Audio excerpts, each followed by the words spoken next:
Hey everyone, Joe Axman here. In this video, I want to look at the astrology of criminals, the astrology of crime. So don't forget to the like, subscribe, and share buttons, guys. You know what to do. Uh, just a little preface before I begin. What we're gonna see a lot of is things like Pluto, Scorpio, eighth house, Mars, dangerous Mars, fourth house, and there's different kinds of criminals. I lump them together. There's sort of like you know, the gangsters, the murderers. Gangsters work in groups, murderers work alone usually. And the third kind is the political criminal, which that's not a joke.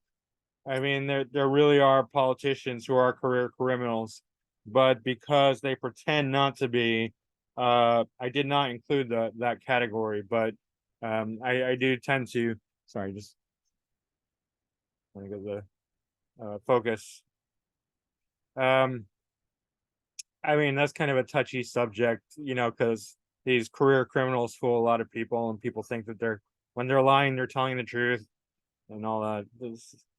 So obviously those who know. But anyway, let's get into it. All right. So Lizzie Borden was convicted of killing her father, I believe. Um, but this is obvious right here. We have a very strong Mars in the fifth house in Capricorn, exalted, right opposite the sun. That's her father. Um, hold on. I know I suck about this, but hold on 1 second. All right, sorry about that. I just wanted to get my story correct. It was her father and stepmother. So father and Venus, his lover, his girlfriend, right? See, this opposition, and this goes with squares and inconjuncts, you can see whether it's dangerous or not by how it affects the other side. That's important to understand. Okay? Right? Mars is strong in Capricorn, but it's debilitated in Cancer. So Mars to Cancer is very dangerous, right? When there's an opposition here. Same thing would be, now this is important, if there were an aspect, even I think, I mean, obviously a hard aspect will be worse, but even if there's a trine, right? Mars in Pisces to Sun in Cancer, Venus in Cancer, or sextile, Taurus to Cancer, or Virgo to Cancer. That or the inconjunct to Cancer, the opposition, the square, Aries to Cancer, especially the square, because if it's in Aries, because then it's really strong here, just like it's strong in Capricorn. Or if it's strong in Scorpio, right? And then it's a trine. Still, it's going to have a negative influence. I'm not saying it's always going to be like, oh, that person is going to murder the other person, but and Mars ruling the eighth house, so that as well you have to take into account. Third house, I mean, third house, hands, right? Okay, she did it with her hands, but eighth house, and she got Pluto in the eighth house, right? So she murdered her father and stepmother, but were acquitted. Was acquitted for it. I don't know where you would see that. There generally be six Lord, I guess. Would be Saturn. Saturn's in Leo. Saturn's not in good dignity, but it's in the 12th house. So sixth in the 12th. That's a Vedic principle. Six in any of the malefic houses, 6, 8, or 12, when they are in each other's sign, the Lord is in the house, another malefic house. It does okay, right? Because the 12th house, you could say, is sort of loss. So the loss of the the case is dropped, she's acquitted, so perhaps that is something there. Very shocking public image, right? That's definitely true. Gemini hands. But this is the really dangerous part, right? Chiron opposite Saturn, Mercury in the sixth. That's more, I would say that's for her, that she obviously had some hurt feelings, some soreness, especially around her father and stepmother. Um, Look at all these Leo placements, pride, ego, and some wounding here with Chiron retrograde in Aquarius in the sixth. Right, very clearly opposite Saturn and Mercury. It's not particularly dangerous, but I think that's damaging.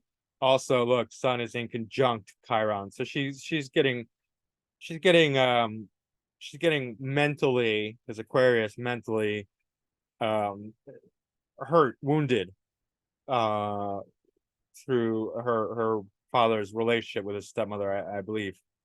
Um right. Let me just check the dignities.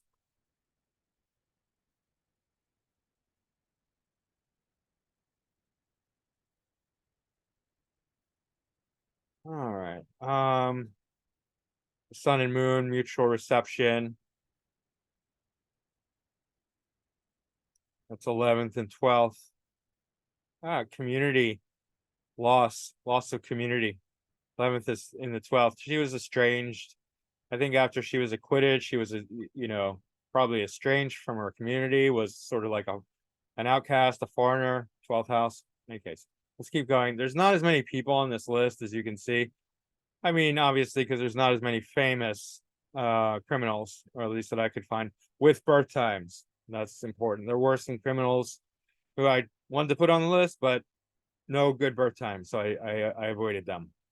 You can still see stuff in their chart. It's just not nearly as complete. This is Ted Bundy. Um, he lured. Actually, I see. What's funny is that I can look at their chart and remember what they did. So he lured women home, and I think raped and murdered them. I think that was the thing. Well, first of all, Saturn and Pluto in Leo in the first whole sign house, in the 12th, but close to the ascendant, right?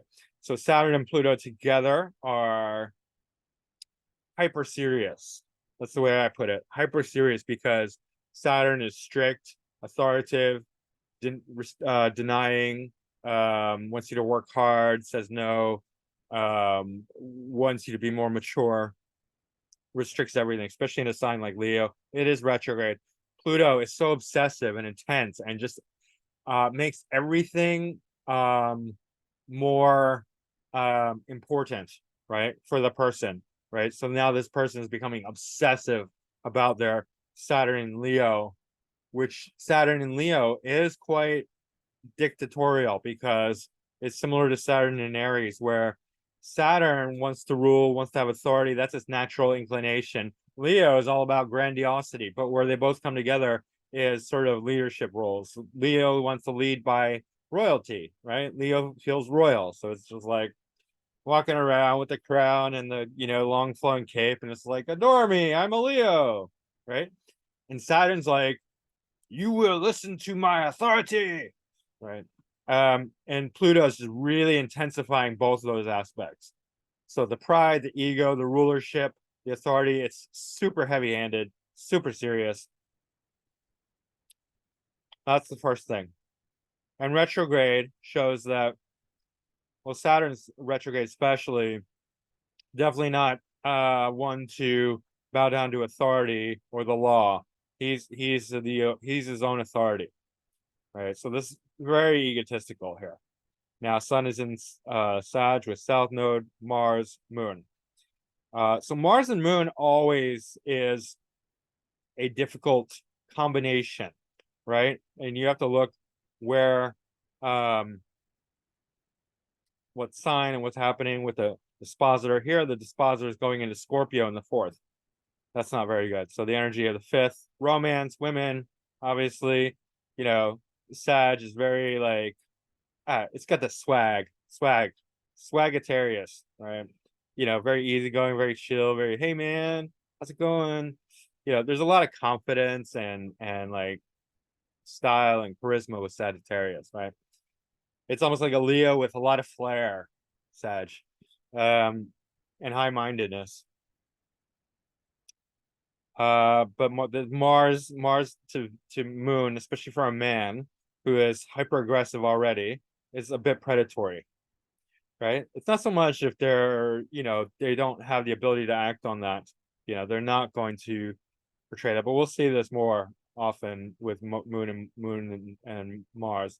For a woman, that's kind of dangerous. That can be dangerous. That can mean that she attracts men who treat her, who are abusive to her, sort of, potentially.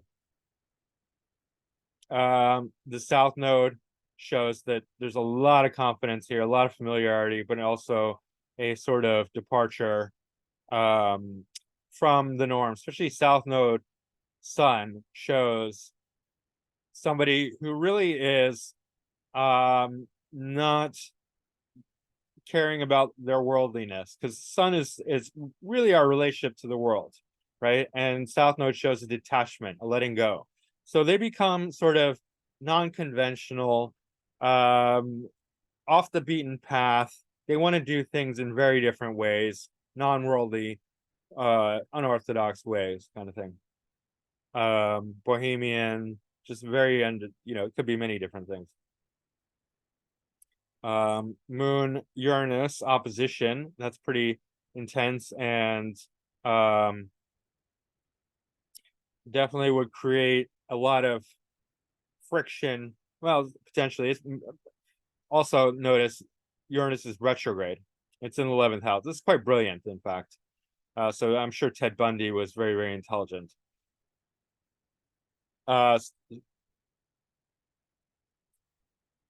Being involved in various communities, but very shocking communities, rebellious. So he was involved in, actually, I can't remember. I'm confusing him with Jeffrey Dahmer.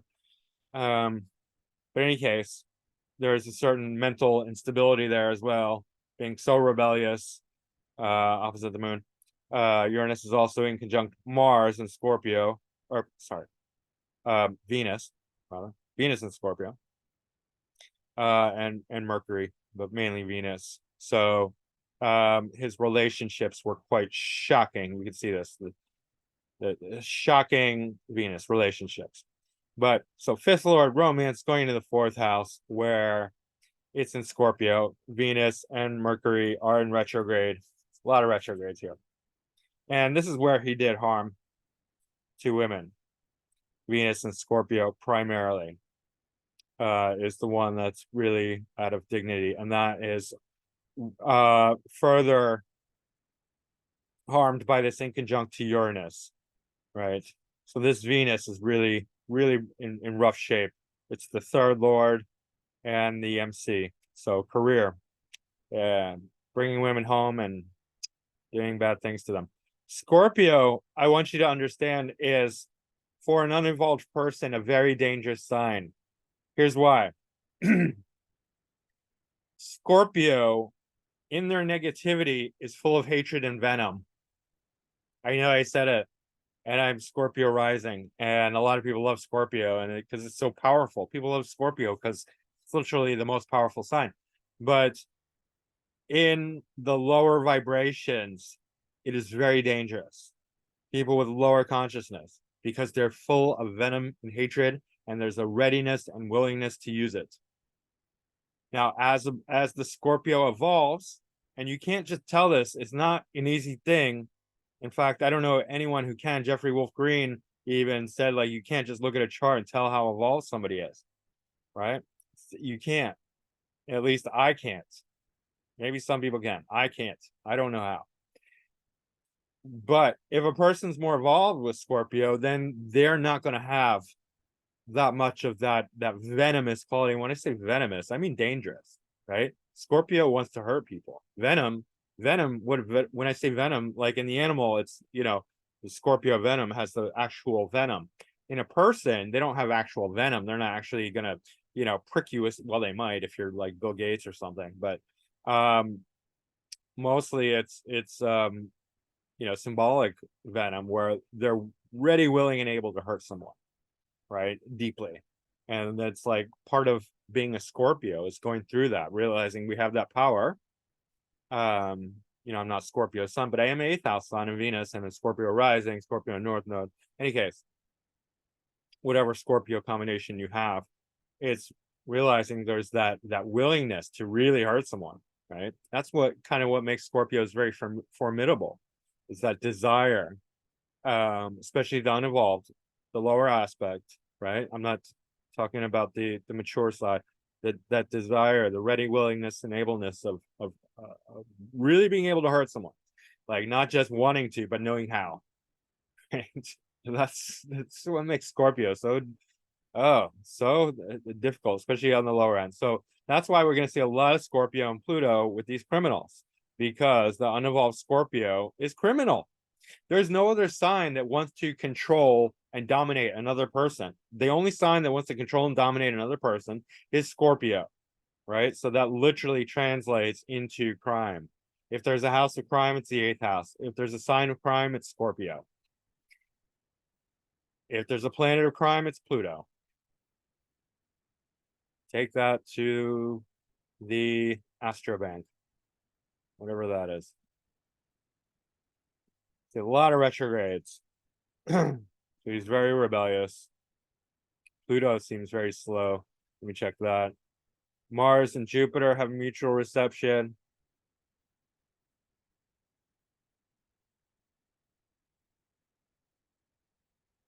Yes, and that's exact.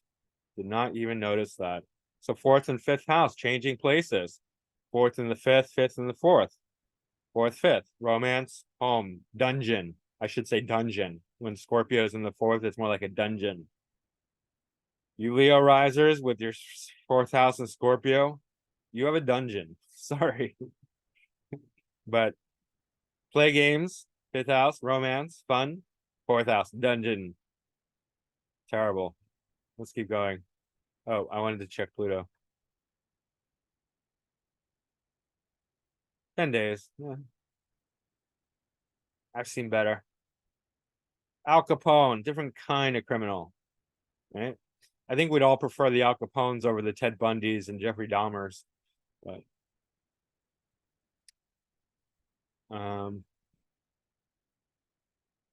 so here he has the Mars also in Cancer, right? So different from Lizzie Borden. Lizzie Borden had the reverse. But this is still dangerous, right? Because Mars isn't literally in Cancer. He's not killing his father, right? Because there's good dignity here. But and Sun neither gains nor loses dignity. But this Mars actually dignifies the Sun because it's exalted. So now the Sun gains. I mean, Mars is exalted in Capricorn, so the Sun is gaining that Capricornian dignity from Mars. Although Mars is in retrograde in Cancer in the 5th house, so that's going to be violent. That's going to be aggressive. That's going to be, for 5th house things, which is fun and games, entertainment. I think he was a prohibition era gangster. So like, 5th house, drinking, having fun. Obviously that's Neptunian, but so Pluto, Neptune in the 4th, South Node in the 4th, Moon and Aries, certainly a very fiery kind of guy. And then there's the square with Moon and Mars. That's aggressive, but works because Moon is in Aries. Moon and Mars are actually mutual reception. Yeah, that's really interesting. So that's 2nd Lord and 5th Lord. So that's really interesting too, because money, finances, security, fun and games, having fun, prohibition era gangster. Again, the alcohol is a good time, right? Going out in the evening, having drinks, gambling, that sort of thing. Pluto is square the ascendant and opposite Venus. That's very dangerous as well. So you have these, squares. Look, opposition with Pluto, opposition with Mars. Mars is in poor dignity. Square to Mars to the Moon. Mutual reception, Moon and Mars, right? Not the conjunction, the reception. So Moon and Mars, obviously. Look at all these red lines, right? Pluto square the ascendant and opposite Venus. Venus is square the ascendant, T square. So you got two T squares going on with Sun, Mars, Moon, Pluto, Venus, ascendant. Right? Venus ruling the 8th house. Venus is the 8th lord and the 3rd lord. So that's quite destructive. Pluto is in the 3rd in Gemini, moving to the 4th. So 4th lord for gangsters has to do with territory. That's Mercury. That's North Node. So territory, turf, homeland, right? But then Pluto in the 3rd, opposite Venus. Venus is the 8th lord. So that's a very destructive Venus because it's got Pluto opposition. So now enemies are very formidable and creates a very strong defensive reaction. Because opposition is a relationship. So for this, an opposition to Pluto is with Venus Pluto opposition shows a relationship that's becoming very obsessive, passionate, abusive, controlling. And so translated, this could, so like if he has a girlfriend or a wife, that's going to be a part of it. But with Venus ruling the 8th house, then it has to do with that criminal element, right? So it's really intense oppositions in the crime world. So that can mean enemies, obviously.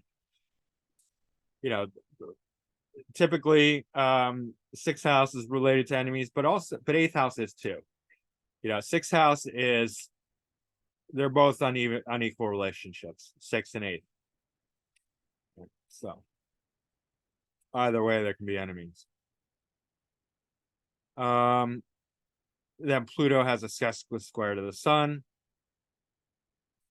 And Sag MC with Saturn. So Saturn conjunct the MC shows authority, rulership, leadership, right? Especially as he gets older. So he's a crime lord, crime boss. So that's very much Saturn. And then Capricorn, North Node, Capricorn for money, right?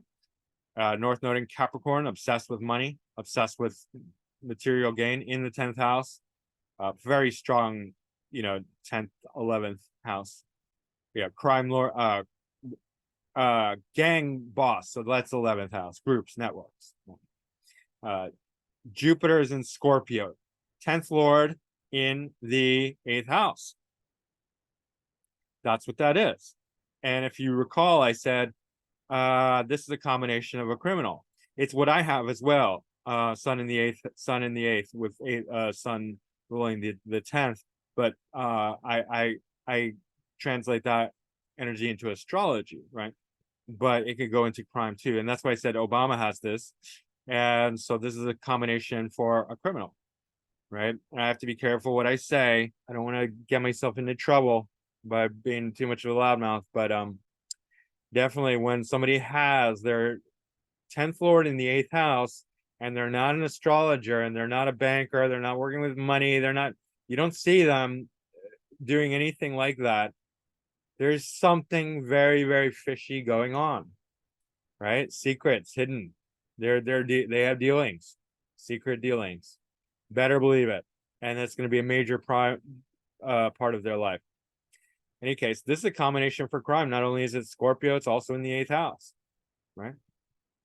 I mean, yes, it's trying the ascendant, so technically there's a little bit of 9th house flavor as well, but Scorpio and still 8th quadrant. So, and it's trine south node, sextile the north node. That's the only soft aspect is Jupiter to the nodes, which is really interesting. But you can see, like, first of all, authority, boss, leadership, materialism, and then like with all these hard aspects, just very, very tough, very strong, very cruel, very hard, and criminal, right? Just going too hard, too strong, and very leadership, and the criminal house, criminal element, Jupiter in the 8th house in Scorpio as this MC Lord. Also the ascendant lord. Yeah. In the 8th house. It's very clear. Mars is retrograde. Mars in Cancer retrograde. That's fierce. A lot of fierce things going on. Moon Mars, mutual reception. Let's keep going. El Chapo, drug lord. Everyone knows El Chapo. He's still alive. Holed up in prison. Capricorn ascendant. Aries, Venus, Sun in Aries, exalted with Venus in Aries. So this Venus is not, it's not only combust, it's in detriment, right? The Sun's very strong, Venus is very weak, right? So Sun ruling the 8th house, Sun's the 8th lord. So right there in the 3rd house. That's very dangerous, right? Because this Venus is in trouble. Sun's the 8th lord, so it's a very dominating sun. It's exalted. Venus is the MC lord and the 5th lord. So, oh, not too good with children. Wow. Young people, just Venusian types, more feminine, vulnerable, not necessarily women only, just more vulnerable people. Sort of like Mars Moon can take advantage of, anyone who's more weak and vulnerable if Mars is strong.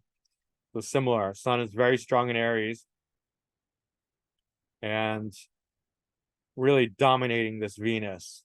So the public, it's really interesting. Like he's like to the public, fuck you guys. I'm gonna squash you. Something like that. All right. Mars opposite Saturn, a little wide, but still. And the dignities are not don't change in either of these signs. Not much anyway. But still that's an opposition that's quite aggressive. Mercury, Uranus is in Neptune. Neptune's in Scorpio, retrograde. Mercury's in Aries, and it's a little out of sign, but still opposition. That's pretty aggressive. But Neptune for drugs. Neptune is Scorpio, especially. Very much in the 10th house. North Node in Scorpio in the 10th house. Well, 11th cusp. So like gang, right? Groups, networks, Scorpio. Criminal gang, criminal group. He's a gang. He's a gang lord. Drug lord. So that's very, very prominent for them. Right.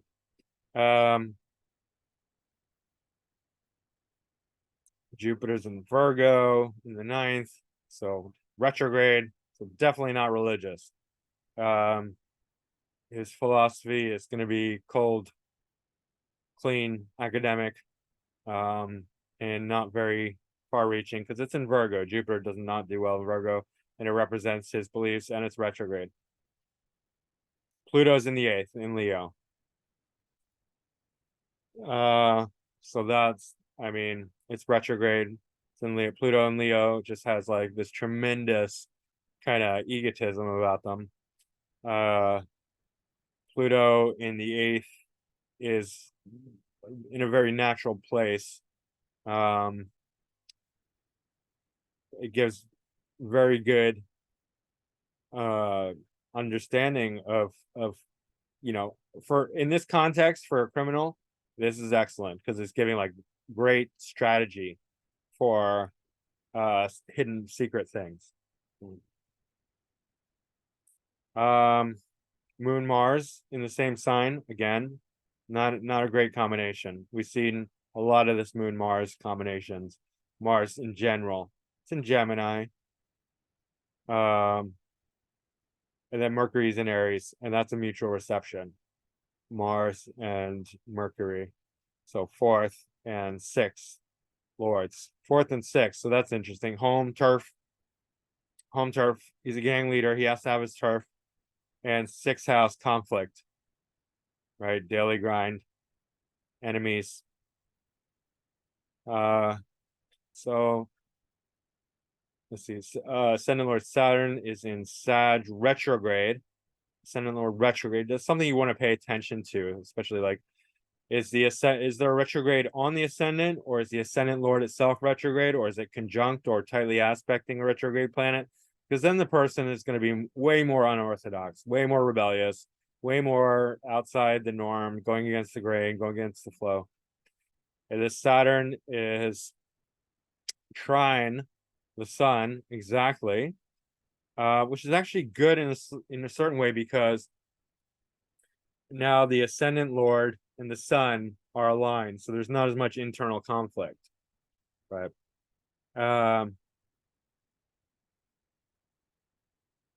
Saturn's in the 12th, so that's hidden, secretive, subconscious. Definitely, like there's a very strong drive to defy authority with Saturn retrograde in the 12th, because now it's affecting the subconscious mind. But Saturn does not do well in Aries, so that's quite another, for the sun. Even though the sun's exalted, this influence from Saturn makes him too hard, right? Too like controlling. It's sort of like Saturn in Aries. It's yeah. First of all, there's a very strong leadership, but then there's this Saturn is too dictatorial, too commanding, right? Very good for a criminal, right? And there's that Scorpio element again. Third house for travel, short distance travel, drug running, things like that. Jupiter in the 9th for long distance travel. Yeah, anyway. Mars, Mercury, already called that. Retro, retro, retro, retro, retro. A lot of retros. Somebody with all direct planets, they're probably not going to be a criminal, but they're going to be the type to be like, listen to the government, they never lie to you, like idiots. They just want to go with the flow. They just want to be one of the goddamn sheep. Like yeah. Generally speaking, all direct is not a good thing, but too much retrograde is not good either, because then you're overly rebellious, like El Chapo. You just want to defy everything. This Uranus looks kind of slow.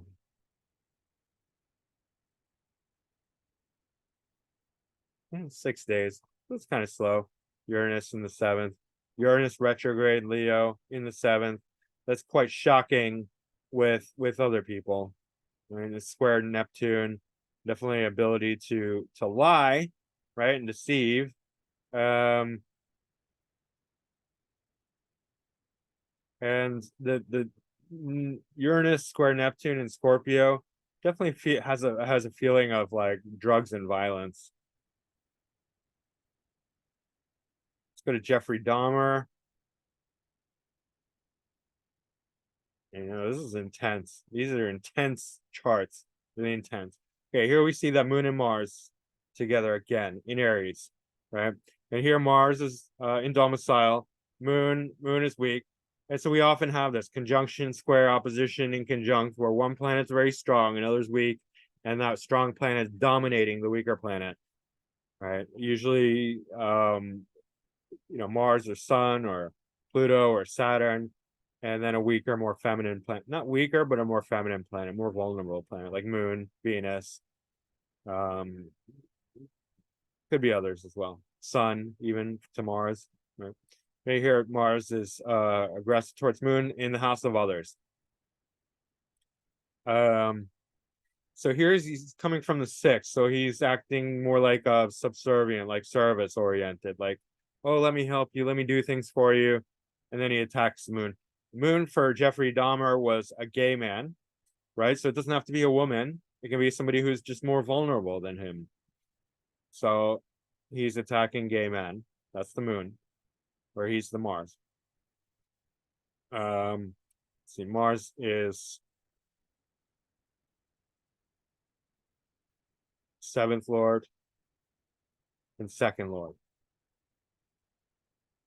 Interesting. Um,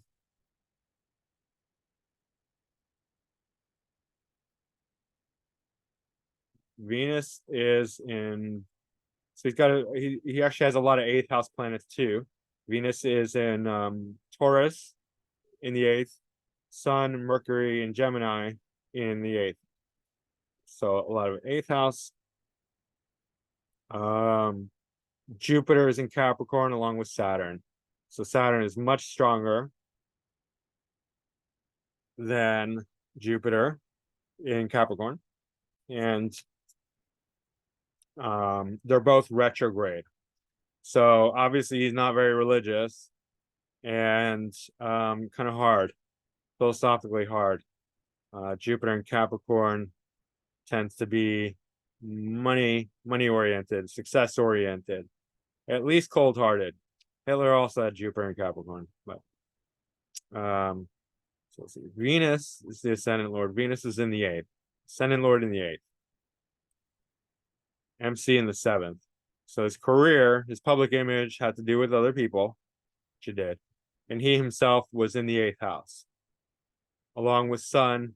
So ascendant lord and Sun. So not a lot of conflict there. And so he's all about other people because Moon, ascendant lord, Sun, the big three are all in the seventh or eighth. Right? Sixth, seventh, and eighth are other houses. So he's about other people. And he's also about hidden things, secret, subconscious. Right.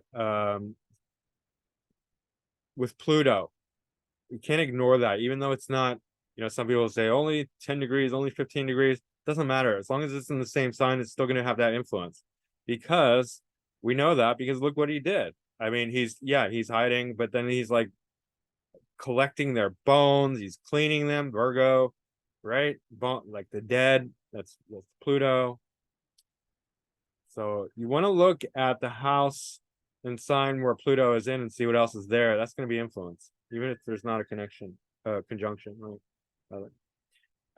Neptune opposite Mercury, Neptune in Scorpio in the first, but second whole sign house. So Mercury is ruling the ninth. So we could say that there's definitely a belief in sort of drugs and alcohol. That's not opposite. That's inconjunct. Sorry, my bad. But still, even worse. That in conjunction is very difficult. How he deals with relationships. Inconjunct is still a relationship aspect, as is opposition. Pluto, Chiron. Right. But this one is more uneven. So there's certain things with drugs and alcohol, and I think he did drug his victims. So that does tend to make sense. Mercury's in Gemini, so he's like outwitting them and then giving them something deadly drugs or some, I don't recall the details, and frankly, the details don't matter that much to me about this. Like, I don't want to know everything about Jeffrey Dahmer. I just really don't. But Chiron is square the sun, so there's definitely some issues with Pluto, Chiron. So he's like wounded, right? So he's like, feeding off some psychological wound. Chiron's in Pisces in the fifth house, so this has to do with his subconscious mind and as well as his having fun. There's some wounds around just having fun, being easygoing, entertaining, romance. Like, obviously he was gay. Both Mars and Venus are in domicile, which is interesting. So I have to look at that more carefully, but yeah. It's like Pluto opposite, so Chiron opposite Pluto, square the sun. So definitely Pluto square the sun and Mercury in Virgo. So Mercury is actually really dignifying this Pluto. So his strategy, 11th house, is going to be very abstract and high-minded and analytical in Virgo. So he's very much like sort of strategizing things. With the square to the sun is difficult, square to Mercury. not as bad because Mercury is exalted. Mercury's in good dignity and exalted, and so like technically he's like he's masterminding the situation, but he's also feeding off some wounds around having fun, subconscious wounds around having fun and all that. Romance, things like that. Saturn is in basically conjunct the fourth lord in domicile. So at home, he's very much in charge. He likes to be at home and in charge. And fourth lord, fifth lord, fourth. So and that's where he did his murders at home, right? So this very strong. And then Jupiter and Capricorn would be like, philosophically, he's got no problem with it, right? Because it's Capricorn and it's retrograde. Saturn is in Capricorn but retrograde, so definitely not a tendency to obey the law, to go against the law, rather.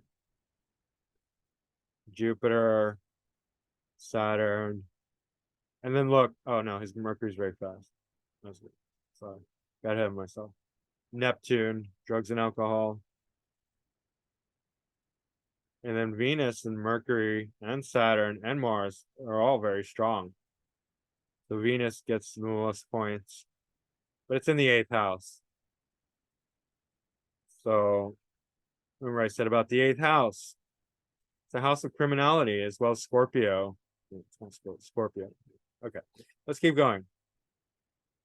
Pablo Escobar, the other great famous drug lord. Okay, Mars and Saturn in the seventh. So Mars and Saturn together, very violent. Because it's just Mars is under so much pressure. Mars is actually the planet that's going to do the violence. Saturn is more like the watching over it, right? Controlling it, restricting it, focusing it, right? Like if you just hammer a bullet, no big. I mean, it's it's like it's just gonna explode or fly off somewhere. No real control, no real potential danger. Yeah, maybe. But if you focus that bullet in a barrel and a gun, then it's very dangerous. That's sort of like what Saturn does, and Mars is a bullet, right? Together, it's way more powerful. Mars is exalted in Saturn's sign of Capricorn. Okay. So you get it. So Mars becomes very powerful next to Saturn, and very aggressive. So, and that's in the seventh house with other people of relationships. So he's very aggressive with other people.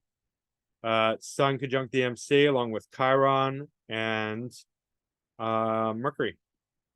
Interesting. That's very interesting because Chiron is not just the wounded healer. Like, give me a break. Like, look at some charts, you stupid idiot astrologers who go around calling Chiron the wounded healer. Like, okay, it's fine to call it that, but then when you say, "Oh, I have Chiron here," that means it's time for healing. Or it's like maybe, but I mean, don't be so monolithic with your interpretation. It could mean lots of things. It doesn't always mean healing, right? Pablo Escobar was not a healer. He's not some great public healer.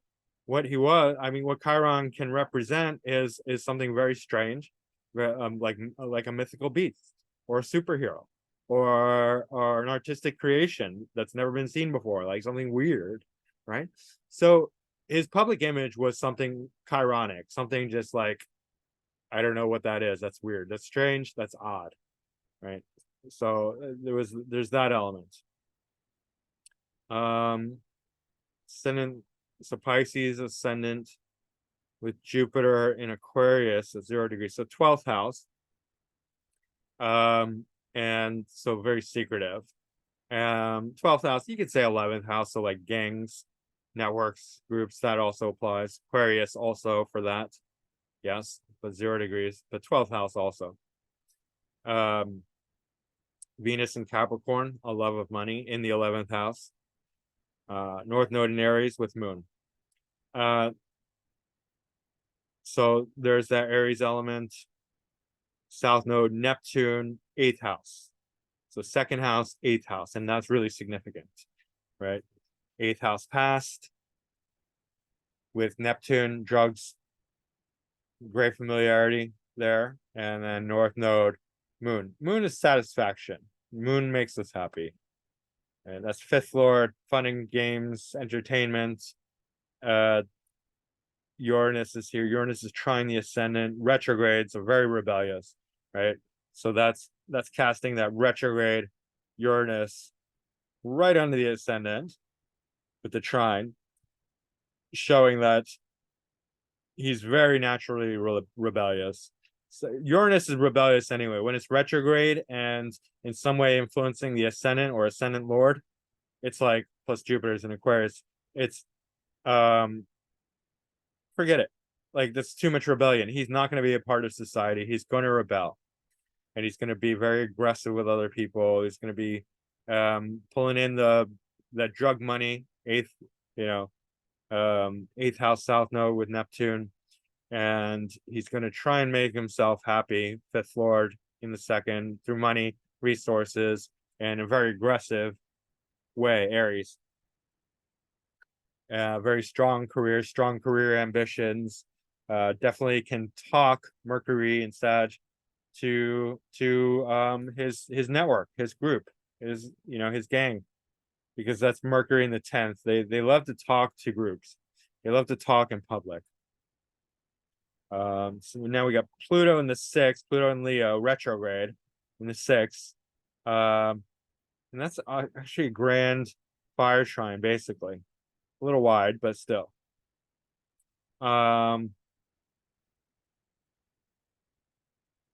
Pluto has a semi-square with Uranus, but Pluto is in the 6th, Pluto and Leo in the 6th, so this is just for fighting.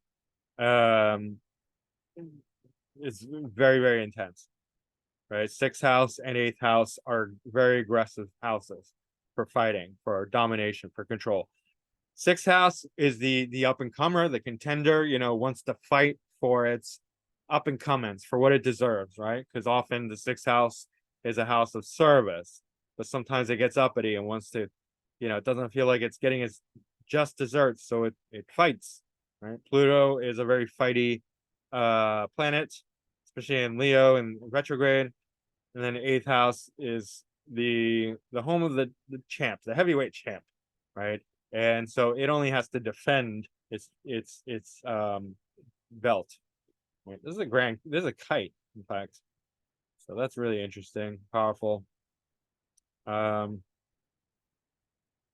yeah, tremendous career ambitions, love of money and groups, secrecy, hidden things, networks. Yeah.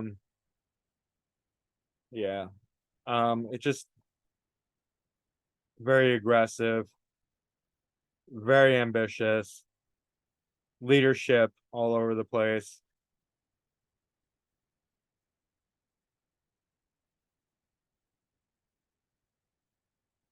Yeah, he doesn't have that many retrogrades, but that Uranus retro is trying the ascendant. So that really brings in a lot of that rebellious quality that, going against the government, going against the law, going against the people, going against everyone to make it. And that's very much North Node in Aries kind of thing in the second house with the moon, right? Obsessed about money, and he needs that money, that resources, security, to make him happy, and he's going to do it in a very aggressive way with Mars and Mars conjunct Saturn in the 7th, disposited by Mercury, yeah, Jupiter, and then Saturn and Mercury. He's no final dispositor; it just goes in circles. In any case, uh, 8th Lord in the 11th house. So the criminality gang, criminal gang, 8th Lord, 11th house, criminal gang. Money, Capricorn. John Wayne Gacy, the scary clown who gave us nightmares because he's murdering people as a clown. Oof. I'm gonna have to go like take a sage sage smudge bath dousing session or whatever after this, just to clear the energy. Alrighty. John Wayne Gacy, Mars in the 7th, Jupiter in the 7th. Jupiter, the ascendant lord, so he's very much into other people. I think he was gay, and I think he was abused by his father. But then Saturn and Uranus in Taurus in the 6th house, that is also kind of difficult, but not as bad as Saturn and Mars, because Saturn and Uranus are both co-rulers of Aquarius. It's just very rebellious. But it's not as heated and intense as Mars and Saturn. Let's see, Mercury. So he's luring people into his home, right? Well, that's 4th pole sign. So it's 3rd into his community. And then disappearing them. Pisces is very nebulous. It's not like Scorpio, or Scorpio is sex and violence. Pisces, Cancer can also be sex and violence. Pisces is about disappearing. And then we got this Neptune opposition to Sun and Moon in the 4th, which Sun and Moon are in Pisces conjunct in the 4th house, opposite Neptune. Neptune is not in good dignity because it's co-ruler of Pisces. So this Pisces should be good for this Neptune. I mean, this Neptune should be good for the Sun and Moon. But yeah, this Neptune is not good. This shows really strong deception, public deception, right? Lying to the public, a career out of fooling the public. Well, he was a clown, right? But it went further than that. He's also got Pluto and Chiron retrograde in the 9th in Leo. So there's some major wounding in here. So Chiron does deal with wounds, but not because it's the wounded healer. It deals with wounds because it's so weird. And if you damage it further, then it just becomes way out of balance, right? Right? Like, we don't like weird things. So when the face is weird, we're like, oh, that's ugly. Or when the mind is weird, we're saying, oh, that's mental illness, right? So Chiron certainly can be that wounded archetype, but it doesn't come that way. It comes as just like this. Look at the rock, look at what it is. It's a very weird planet. It's weird, undefinable, like, what is it? We don't know. It's just a weird thing out there. So Pluto, Chiron is certainly going to cause some difficulty, especially around in Leo, ego, pride, wounds, retrogrades, also furthering that. And then the 9th house, philosophy. I mean, 8th, 9th. It's still in the 8th quadrant, moving into the 9th, pulling in the 8th into the 9th. So like philosophy, belief system. And this is also part of, no, you can't really call it a grand fire trine, but it is trine the ascendant. So that is bringing the 9th house element, Pluto trine the, and then Pluto retrograde trine the ascendant, right? So bringing in that retrograde, definitely not going to be one to go with the flow, right? It's going against the flow.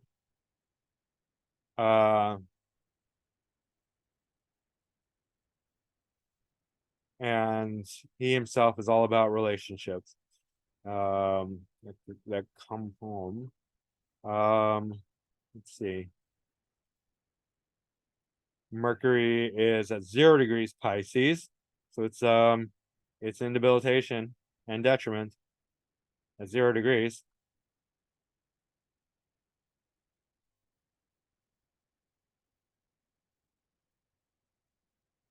Jupiter and Mercury are in mutual reception. So that's 7th and 4th lords. That's it. 4th and 7th lords. He meets people, he brings them home. That's the real kicker.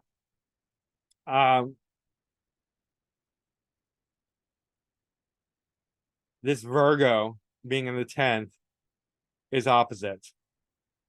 This Neptune and Virgo retrograde is opposite the 4th. So is he drugging them? But this is the danger right here in this opposition. There's a lot of difficulty. Jupiter, which is the ascendant lord, is square the nodes. Jupiter is ruling the south node.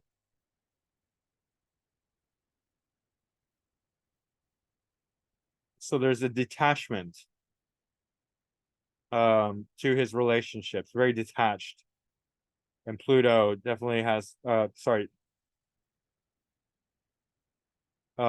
Pisces is that nebulous loss. So I think it's that combination with Neptune, North Node, Neptune in 10th in retrograde in Virgo.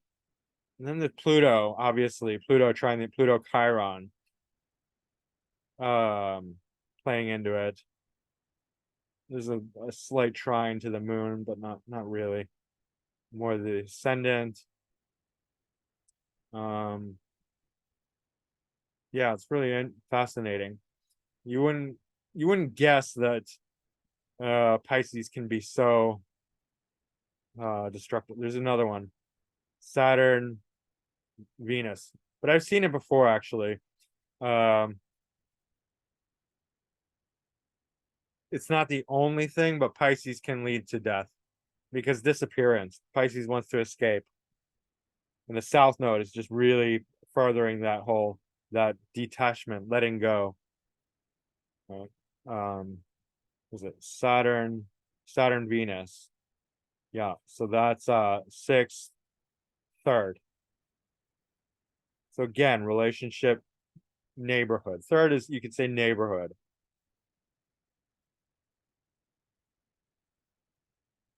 And that's also Uranus too. So third and sixth. Six is still right that other people, service to other people.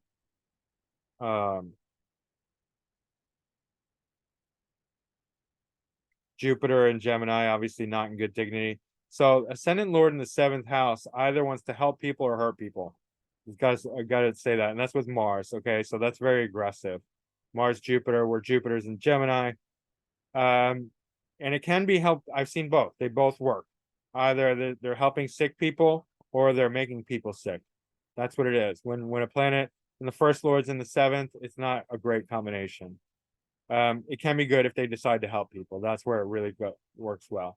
And that Jupiter in detriment is square the nodes, whereas the fourth with Mercury and Jupiter in mutual reception, where they're both in poor dignity, and then South Node, Pisces, fourth lord, Sun, Moon, opposite Neptune. It's too nebulous. It's just like disappear, dissolve, go away, right? It's returning home. He's returning people home to the spirit world, unfortunately. And that means murder.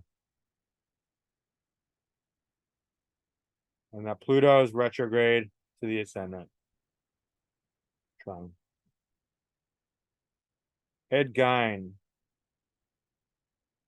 I think I wrote a little bit about him or copied it. Was American murderer and body snatcher. His crimes committed around his hometown, Plainfield, Wisconsin, gathered widespread notoriety after authorities discovered Ed Gein had exhumed corpses from the local graveyard and fashioned trophies and keepsake from their bones and skins. Oh my god. After Gein confessing killing two women. So they found body parts in his house. Gein confessed to killing two women, tavern owner, and initially found unfit to stand trial for confinement in a mental health facility. He was trying for the murder. Spent his life, which he spent in a mental hospital. So crazy. And so we're looking for a fourth house and probably eighth house. Well, let's see. Definitely fourth house, or we see Mars, Mercury, North Node, Sun, and Virgo. Yeah, third house, but moving into the fourth house, especially with this Mars and Leo. And then mutual reception between Mercury and Sun. That is, well, third and fourth, I guess you could say. Mercury's not ruling a cusp here. Third and fourth. Pluto right on the ascendant. Jupiter with Neptune. In the first, moving to the second. Moon in Sag, opposite Pluto. So this guy's crazy, right? Crazy guy. Moon, Pluto, opposition. That'll do it. Especially on the ascendant descendant axis. So Jupiter opposite Uranus and Capricorn. That's difficult. Why? Because Jupiter is exalted here in Cancer, but debilitated in Capricorn. So Jupiter's influence on Uranus and Capricorn in the seventh is negative. Not a good one. It's harming this Uranus. Uranus is radical and explosive and sudden events.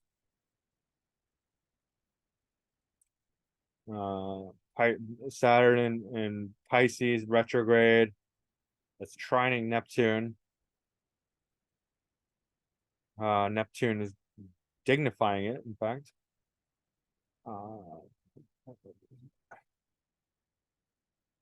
Aquarius MC with South Node and Chiron.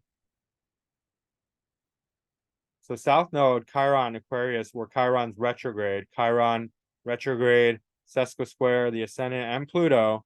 The retrograde connection to the ascendant, right? For somebody who's just not willing to go along with society, which if you're a criminal, that's a given, right? You're definitely not going, unless you're a politician, right? But these are criminals who are not politicians. They're not pretending like they're, going along with society in favor of society. But South Node Chiron in Aquarius in the ninth house shows a tremendous weirdness, first of all, right? Because Aquarius is definitely not afraid to be unique and different. Chiron in Aquarius, retrograde. Oh my God. Sesquisquare, Pluto in the ascendant, South Node. Very, very weird. Very strange. Totally not totally comfortable with being just a complete weirdo, right? Which he was. And that's his belief system. That's his philosophy. That's his religion. It's a bit of opposition between Mercury and Mars and Leo. So we're getting 8th Lord, 10th house here. So this 10th Lord in the 10th, but also 8th Lord, 8th and 9th. But 8th Lord in the 10th, right? 10th and 8th Lord. That's where we see the we see a lot of crime coming from that. Venus is in Libra in the 5th. Interesting. Definitely like to have. I mean, that's very artistic and creative. So maybe he was like trying to create art out of the dead bodies. That's pretty awful. I know, but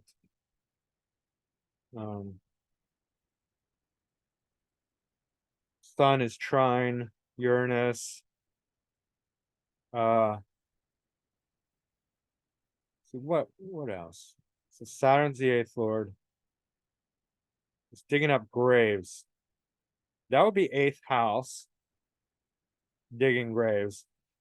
But I think, this Uranus is it's in the 7th, but it's moving, it's influencing that 8th house cusp. And then it's opposite this Jupiter and Neptune. But Pluto on the ascendant in Gemini. So Gemini hands. Pluto wants to dig deep. I mean, digging graves. He's just such a weirdo that and then he's killing people. Oh, Pluto moon. That's this axis right here. Terrible.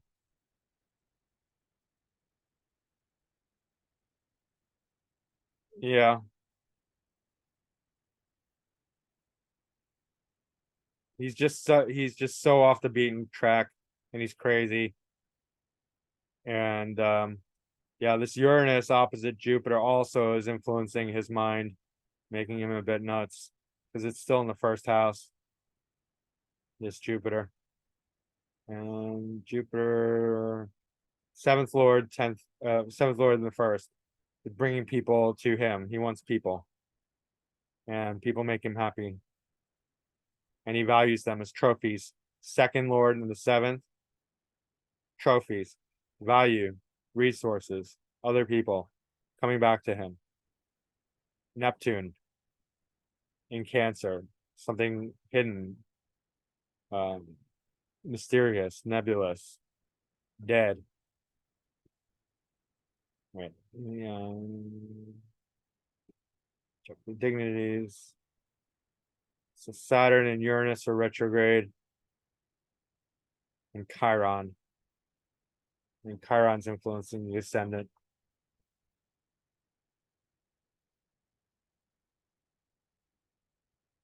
Jupiter gets excellent scores.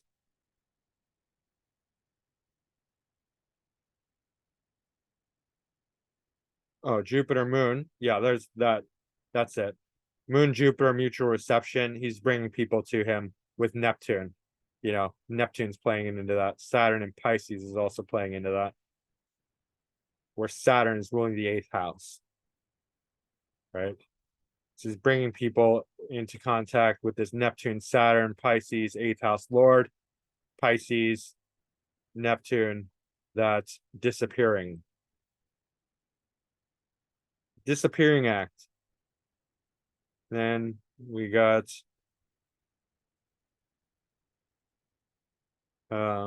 yeah, Sun, Mercury. I already talked about that.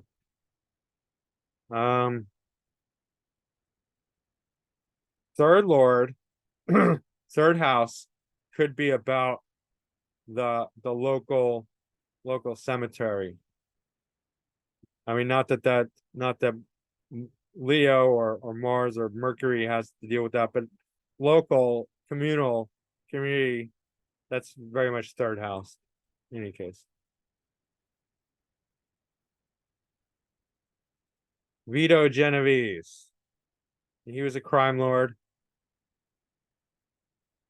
Mafioso.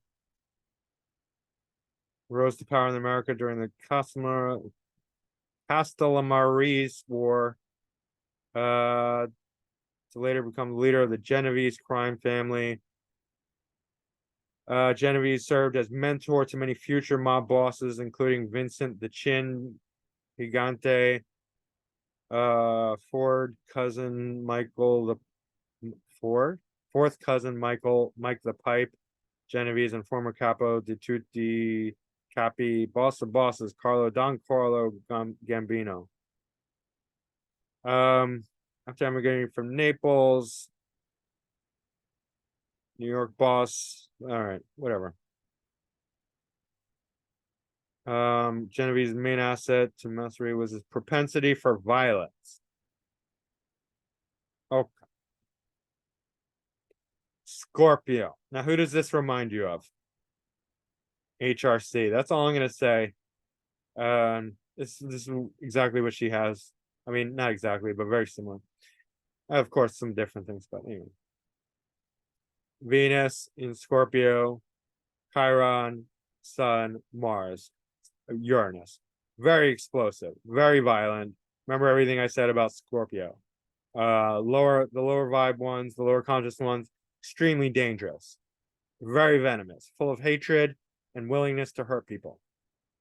Okay, no, we don't even really need to look at much else, but let's keep going. Saturn conjunct Mercury.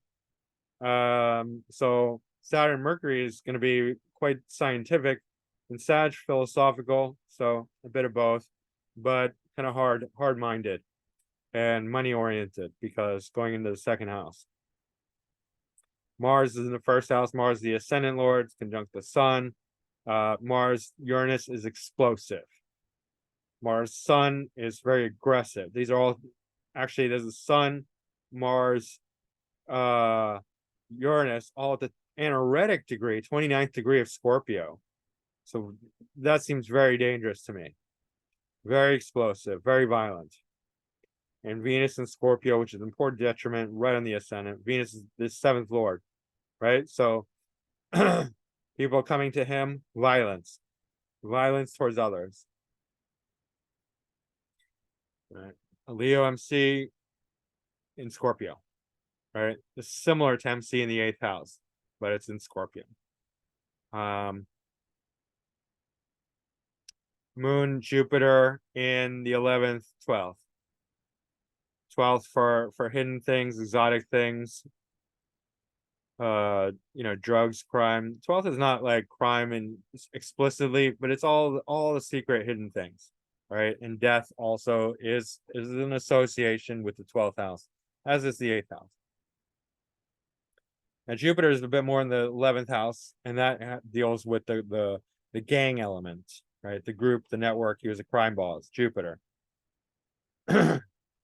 Mercury is the 11th lord. That is in conjunct Saturn. So leadership and money, resources, second house. North node in Capricorn. So this kind of obsession with Capricorn. Success, materialism, boss, being a big boss. And then he's got Pluto and Neptune in Gemini in the 8th house, retrograde. Pluto's trine the moon. So definitely very comfortable with that kind of strategic domination involving drugs and alcohol, lies, deception, deceit. The Neptune here as well. Both retrograde, both going against the grain. Yeah, that's pretty much it. It's very simple. 8th house, Scorpio. And then a few other things, Capricorn. Yeah, everything else, like I said. Moon's ruling the 9th in the 12th. So foreign things, exotic things, international things, any case. Pluto is in difficult aspect to the nodes. That would make this Pluto more destructive. Yeah. Moon. Oh, Moon is semi-square this Scorpio, stellium, Sun, Mars, Uranus. That's just extremely violent. In any case. Only 2 retros. And they're not really making contact to the ascendant. Although in conjunct, it's an inconjunct. I mean, especially to Chiron and Neptune. Oh, well, actually, look, it's not really showing it very strongly, but ascendant Pluto in conjunct, or Pluto's retrograde. So still, yeah, definitely. Mars is the strongest planet. Definitely violent. Joseph Goebbels. And he was in the politician one, but he's probably the only one. Well, not the only one, but one of the few that crossed that bridge. Criminal politician who everyone knows was a criminal, but he was the master of propaganda. Anyway, look at all this Scorpio, right? Mars and Scorpio, Sun, Chiron, Uranus, Mercury, 5th house. Propaganda, right? So entertainment. 3rd lord in the 5th house. Mercury, 3rd lord, communication, media. Pluto, Neptune, and Gemini. It's both the same. It's like the same thing as Vito Genovese. Let me just hold on. 1897. Yeah, I'm doing the wrong thing.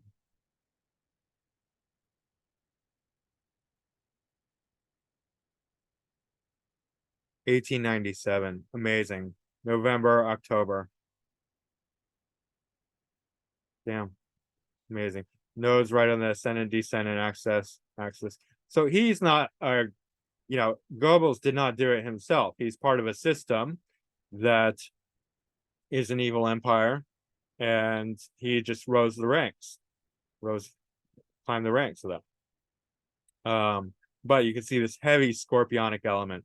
very much a willingness to hurt people and obviously deceive them. Pluto, Neptune in the 11th house in Gemini, communication, right? 11th, 12th. But 12th house for deception, 12th house for pretense, Gemini for communication, retrograde for uh going against the flow of things. So that's pretty straightforward. Pluto is that real drive. Without Pluto, Neptune is sort of flaccid. I mean, still do stuff, but Pluto really supercharges it. And there's an aspect to Mars, and in conjunct Pluto, in conjunct Mars and Scorpio, Pluto. Anyway, you can see the propaganda, the willingness to hurt people. The sort of love of homeland too. Venus in Libra conjunct the IC with Jupiter shows that he cares about his country in a very weird way. And then he's all about other people. North Node in the 7th in Aquarius. Moon in Capricorn, definitely cold-hearted in the 6th house. Mercury square the nodes. That's a really interesting. Mercury in Scorpio, 0 degrees square the nodes. So Mercury, communication, the propaganda chief of the Nazis, right? Square the nodes. So that's going to play a major role in what he did. Okay.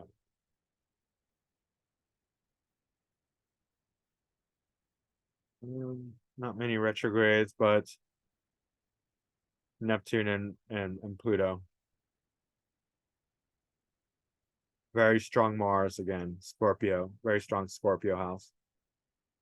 And then Adolf Hitler, we just looked at his chart again as well, but you can see here, South Node, Jupiter, Moon in Capricorn. So leadership, 3rd house, communication, and Capricorn. Both of these, Moon and Jupiter, are in poor dignity in Capricorn, right? So definitely a lot of poor dignity going on. Uranus retrograde conjunct the ascendant from the 12th house.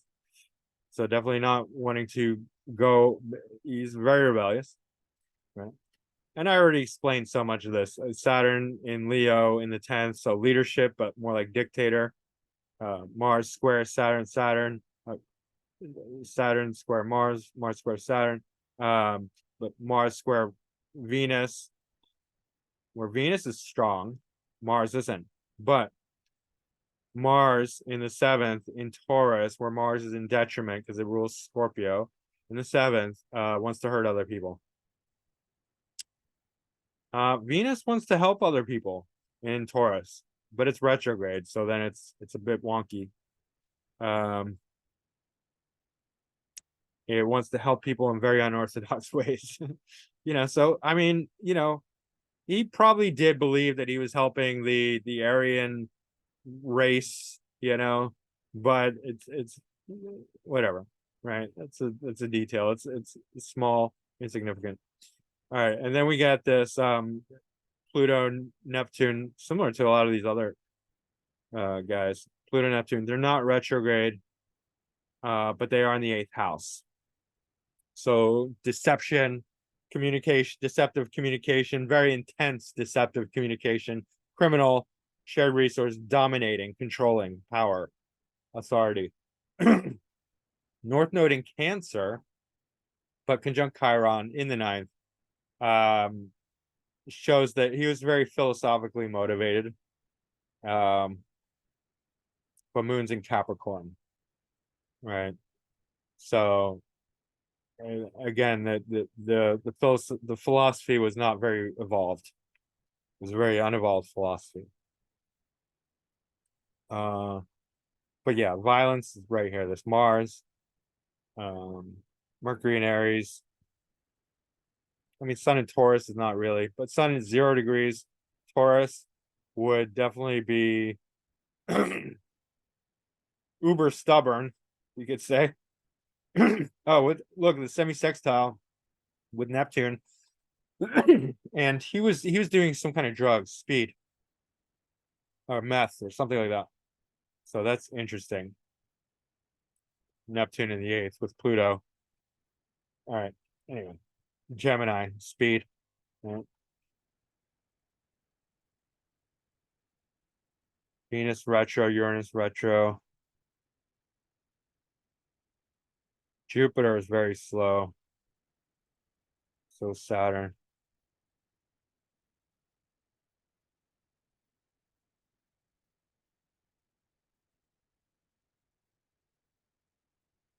Four days from station. So this Jupiter is pretty potent. Jupiter's ruling, it's ruling the third whole sign house, not the cusp, but the fifth cusp. So, oh, well, he was an artist, right? He was an artist at first, just a failed artist. So that's fifth house. In the third for hands, but just not very good. Anyway, Jim Jones. Jim Jones did not start out a criminal. He started out as a Christian preacher, but oh, look at this Mercury stationary as part of this grand Earth trine. I just noticed, but he wanted to control people, right? And at first it seemed like it was like a good thing, and he wanted to help them, but it turned bad pretty quickly. And he was a cult leader. They moved to Jamestown in South America, and eventually he forced them to drink the Kool-Aid. He didn't convince everyone to drink the Kool-Aid. Some people did it willingly. Most people did it by threat of violence. He had a group of people who had guns and who were going to kill anyone who didn't drink the Kool-Aid. So that's how he got people. It wasn't like he just magically, convinced everyone to drink the Kool-Aid and commit suicide. They didn't want to, but they had to. Yeah. And there's also Saturn and Capricorn opposite, a little wide, but still Pluto and Jupiter. Jupiter is in Cancer, so there is some good willingness, but this Pluto in the seventh is megalomania. Jupiter, Pluto together creates a belief system that is just like, they believe in their philosophy over everything. There's nothing more intense than Pluto. So whatever Pluto touches or aspects, it's going to have that intensity, right? That obsessive quality, that depth, right? So he's taking his philosophy, like he wants to help people so much that he's willing to kill them. It's like ridiculous. But it's also opposite the Saturn and Capricorn. He's a very natural speaker, leader, all that. Fourth Lord is so Moon and North Node and Uranus and Venus in Aries with the fourth in the fourth. And then Mars is the fourth lord in the eighth. So quickly the homeland is becoming a place where he has power and control and domination, and bringing in that eighth house death quality. Not very healthy. But Mars is trine these guys and dignifying all of them, especially Uranus, but all of them. So that's pretty potent. That's pretty strong. Sun's in the fifth in Taurus. So, and Saturn's in the first in Capricorn. First lord in first. Moon is in the third, but moving to the fourth, right? So he's bringing other people into his compound, into his community, into his neighborhood, and home. Fourth lord, Aries. Mars also for community, group, network in the eighth house. Right. And then Neptune's retrograde, trying the ascendant, along with his stationary Mercury. So he's very, very smart, right? Stationary Mercury, stationary anything is super duper potent, especially if it's in good aspects. It's trying the ascendant, trying Neptune. Definitely not afraid to lie, easy lying. This Neptune in Virgo, where Mercury is exalted, and so Mercury is really plus it's stationary, it's dignifying this Neptune. So this Neptune is very strong, as well as this Mercury, as well as the ascendant, the Saturn in the first. So people are naturally going to follow him. And Neptune is in the eighth house, but moving to the ninth, so combining the two. So that psychological manipulation that we'd get from the eighth house plus philosophy. He's lying about both. He's just deceiving. He's just a good liar, a really good liar. See, Saturn is square Venus, and that's not very good for Venus because Saturn's very strong and it does not do well in Aries. Venus does not do well in Aries. So that's very heavy-handed. So that's in at home because it's basically conjunct the fourth cusp. So he's too dominating and controlling, too manipulating and controlling, right? He's just the boss. He has to be boss. He has to have total control over other people. And he's all about his community, his homeland and neighborhood. Right? Third lord, siblings, right? Family, his family, fourth house. So, eighth in the fifth. Fifth house is education and entertainment and fun.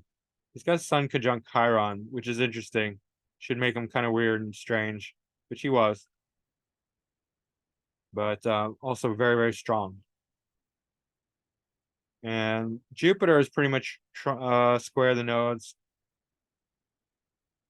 Jupiter is ruling the third and the 12th.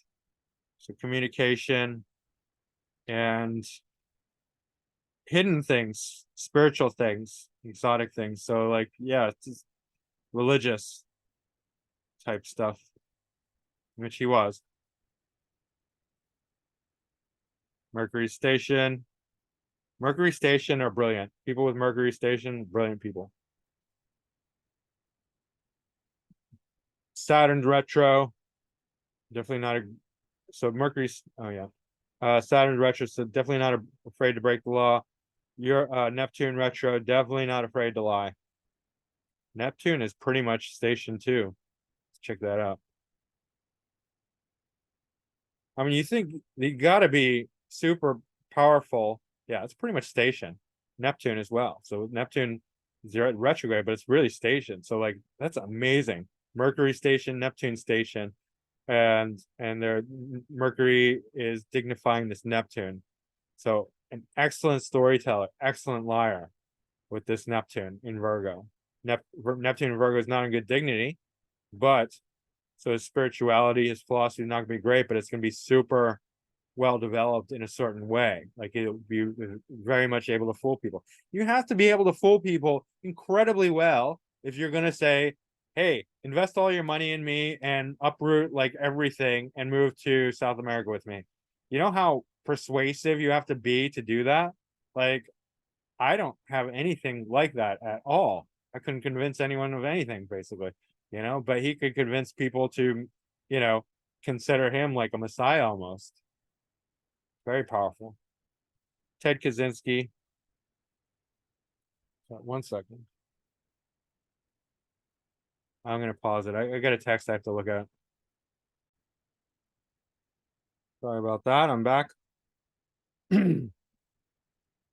All right. Ted Kaczynski. He was the Unabomber. Brilliant man. Of course, Mercury and Gemini, Jupiter and Gemini, right on the ascendant. And let's see. Uranus conjunct Sun, conjunct Saturn in Gemini in the 12th. Mars in Cancer in the 2nd, that's violent. He was very philosophical. Just his philosophy was very distorted and brilliant. He was a math genius. He believed in nature, but his way of going about it was violent. 7th lord in the 1st house in poor dignity towards others, right? That's always a difficult situation. Other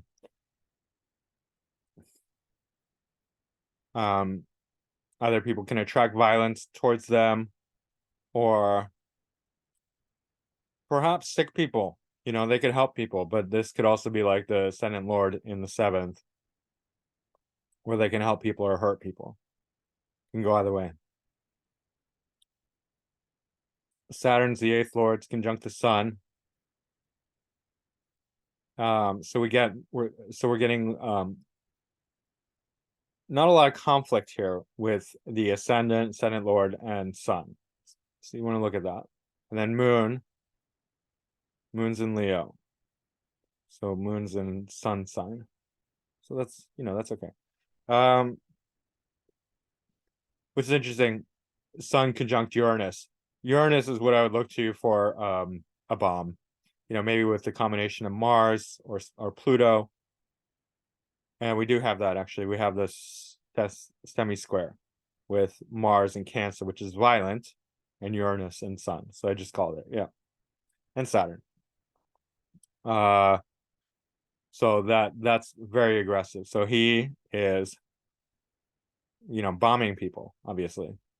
Violent. Mars and Cancer, and conjunct Uranus, which is explosive, and the 8th Lord, and the Sun. Mars ruling the 11th house. Philosophy, ideals, society, social. North Node in Aquarius. MC in Aquarius. Saturn, and Uranus conjunct the Sun. So that shows that his career is going to be Aquarian. So one expression of that is being concerned with society, which he was. Now, I'm not saying it was in a good way or healthy way, but it was that. He was very concerned with modern society, and so very ideological. So Venus is in the 11th, and his solution to his ideologies is violence. Mars ruling the 11th house. It's in the 2nd house. Violent resources. Interesting. Pluto's conjunct Chiron in the 3rd, along with Moon. So something about hurt feelings. Potentially. Well, Pluto Chiron, I think we could pretty much say that there's going to be some level of that, especially in Leo. Leo's pride is so sensitive. Leo can really have their pride wounded, their ego wounded. So in the 3rd house deals with intellect. He was very much an intellectual. So something happened there. Maybe he got teased and made fun of a lot. I don't know. Moon also highly sensitive. But I think the main thing is like, where's the violence? Well, it's this comment. Jupiter and Gemini, Jupiter ruling the 7th. That's not good for other people, right? That's either help or hurt, but in this case, not help. Jupiter's ruling the 10th whole sign house as well, not the cusp. But then Mars. And Mars is also 6th Lord. So enemies, daily routine, daily grind, hidden. I mean, he's very brilliant. He didn't get caught for a while. And then Neptune square Gemini. So his belief system, his philosophy is becoming not only in poor dignity, it's delusional. Through a square from Neptune in a sign, and Neptune retrograde in a sign that is also not good dignity for Neptune or Jupiter. Neptune or Jupiter. So that's also very difficult. So his philosophy is delusional, and it's like crazy philosophy, right? Not a very good philosophy. North Node in Virgo in the 4th, like he wanted to live at home on land, pure. Right? That's very much that. His early life was actually much better. He was, I think, like a college professor and like doing well. And so, Jupiter obviously loves Pisces. It's in domicile, so this Jupiter was much better there. And then Virgo sort of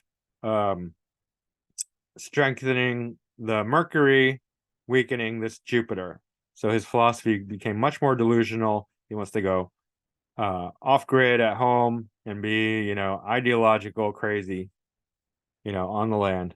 That's fourth lord, fourth house. Fourth lord. Well, sun's the fourth, but most of the fourth is taken up by Virgo. So you can look at Mercury too. Don't get so technical. Be like, oh, this, Virgo's intercepted, therefore the Mercury doesn't mean anything in relation to bullshit. Look at what house it's occupying. It's taking up most of that house, therefore it's most of the influence. You can also look at the sun. It's not so clear cut. We try and make it simple, but this is very organic. The expressions are going to be infinite, and you have to be able to tease that out. So what else? Yeah, Neptune retrograde is square Jupiter, and that's in the first house. So that's bringing in that retrograde element into the ascendant. For somebody who's going to be so off the beaten path, they need to have a retrograde element influence. Neptune is it. Neptune's the only retrograde. So that's showing that and where is it? In the fourth house. And he lived in a little cabin in the woods. Virgo, right? I think he didn't even have any electricity. Right. So that's very much this Neptune. Let's keep going. Edmund Kemper. You probably don't know much about this guy. Neither do I. So I wrote a little copied and pasted a little blurb. Known as the co-ed killer. He's an American serial killer who was active in the early 1970s, killed and dismembered 6 female hitchhikers in Santa Cruz, California area. He then murdered his mother and one of her friends before turning himself into authorities. Damn, that's horrible. He had previously been incarcerated as a teenager for shooting both his grandparents. Oh my God, what an awful person. Kemper was born in Burbank, California. He displayed sociopathic behavior from a young age, tortured and killed animals, acted out bizarre sexual rituals with his sister's doll, and once said that in order to kiss a teacher he had a crush on, he would have to kill her. Wow. The Saturn's in Virgo, right on the ascendant, retrograde. Right? I keep going on about retrogrades in the ascendant. Well, in order to be so contrary to society, you need that retrograde influence. All right. Mercury is in Capricorn along with Jupiter. Okay. And Mars. So Mars is obviously very strong here. Jupiter is very weak. 5th house. So strong Mars. Strong Mars or weak Mars can be very difficult depending on the aspects it makes. Now there's an inconjunct to Pluto. That's intense. Right? Mars, Pluto aspects, especially hard aspects, really, really challenging, difficult. Pluto, Moon, Pluto, 12th house. Pluto retrograde, Leo. Not a good combination. There's really a mentally disturbed combination. Pride, ego. Leo moons are so entitled, by the way. I don't know if you realize that, like, or you come across that. They just think they deserve everything. Like, just give them everything. They deserve it. They're Leo moons, right? Pluto, Moon, Leo, 12th house. Pluto retrograde. Devastating. That's going to be bad. Square the node. Moon square the nodes. Definitely crazy guy. This moon is so stressed out. It's super duper entitled, but it's conjunct Pluto in the 12th house, subconscious, highly destructive. Square the nodes. I have Pluto in the 12th. Pluto in the 12th is a difficult position, especially for Scorpio rising, right? Because it's one of the ascendant lords. But Pluto in the 12th can be criminal because so can Pluto in the 8th. Because now Pluto's very much influencing the subconscious mind. When Pluto is super intense, it's super destructive, especially when it's not being taken care of. What Pluto ultimately wants, Pluto's not a bad planet. Pluto wants that upward evolution. that upward transformation. So if you're not growing and evolving, your Pluto is going to fuck shit up. Excuse my French, but it will, because that's its nature. It's going to mess things up in order for you to learn and grow and have experiences. If you're not actively pursuing spiritual evolution, right? Or just bettering yourself, becoming a better person, evolving, growing. Right. Venus is in Scorpio with Chiron, and hovering around the fourth cusp. I mean, Venus more in the third, you could say, along with South Node, Scorpio.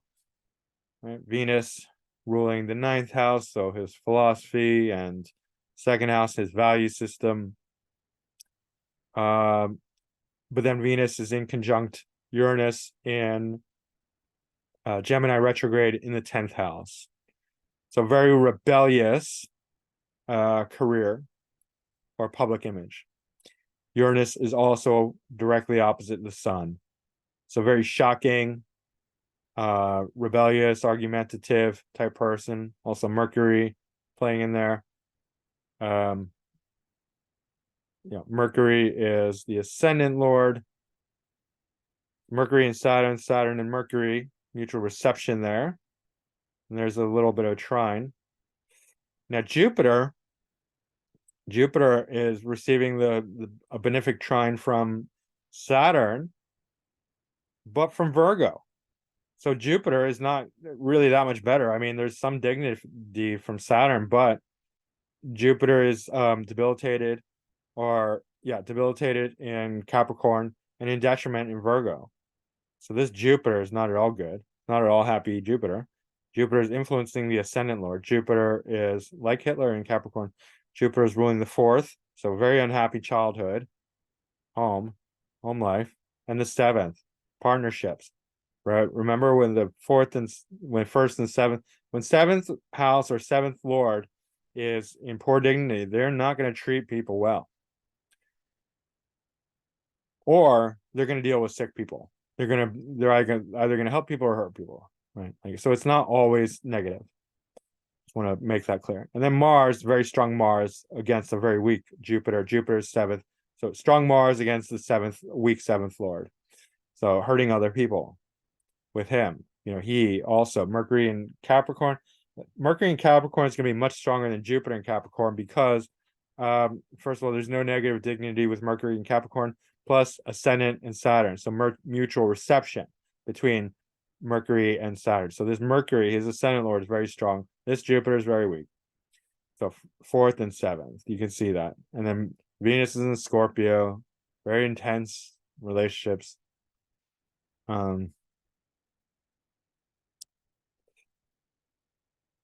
Neptune is in Libra in the second. Neptune in the second is not very good for resources or finances, but I don't know how that plays into it. Grand Earth trine, North Node in the ninth. So driven by some philosophy or belief. Not sure what it is. But yeah. So very strong leadership potential, but rebellious at the same time, and that Saturn retrograde going against the law. Moon Pluto, like just craziness with Moon square the nodes, and highly entitled Pluto retrograde. And then the seventh lord in the fifth house with a very strong Mars and a strong Mercury. Yeah, and Venus in Scorpio, South Node in Scorpio. Any case.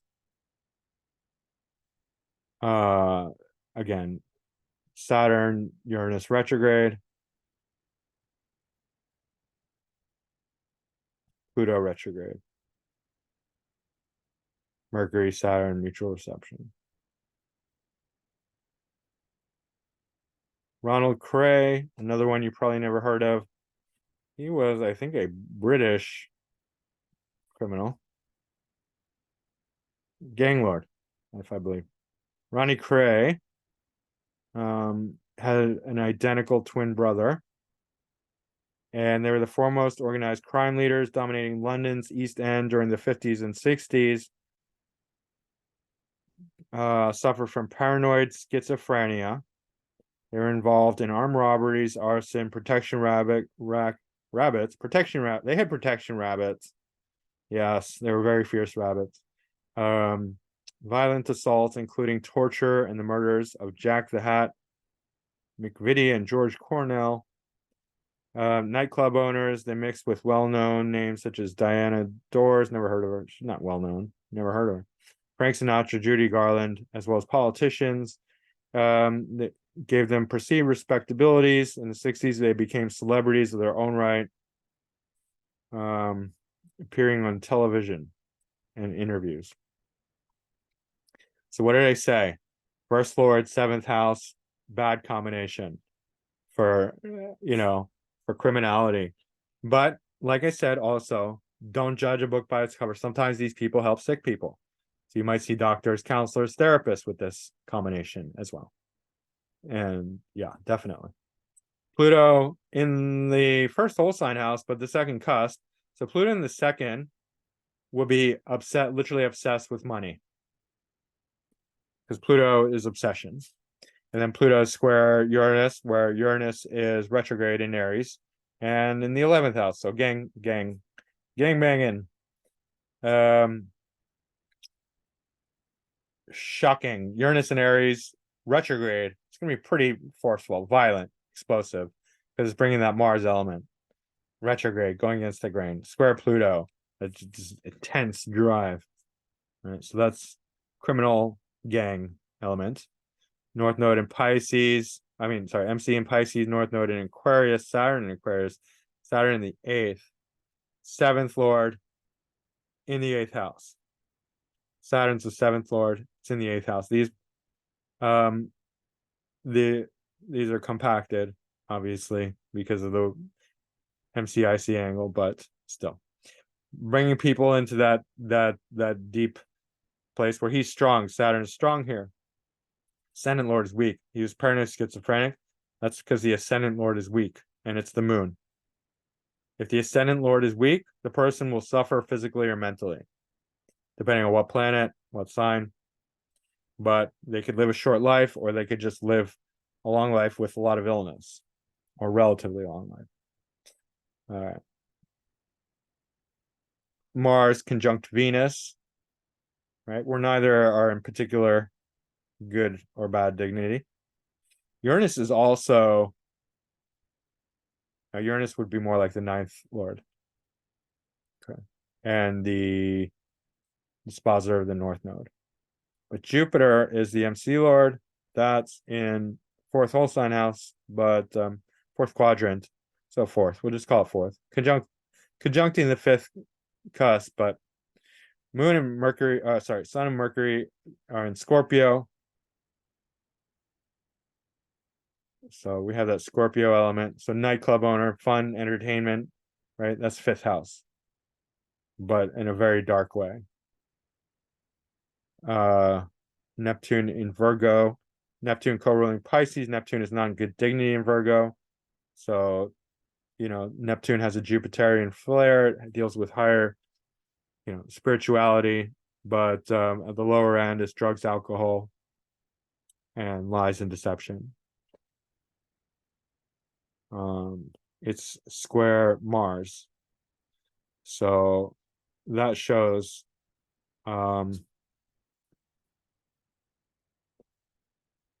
acting out craziness,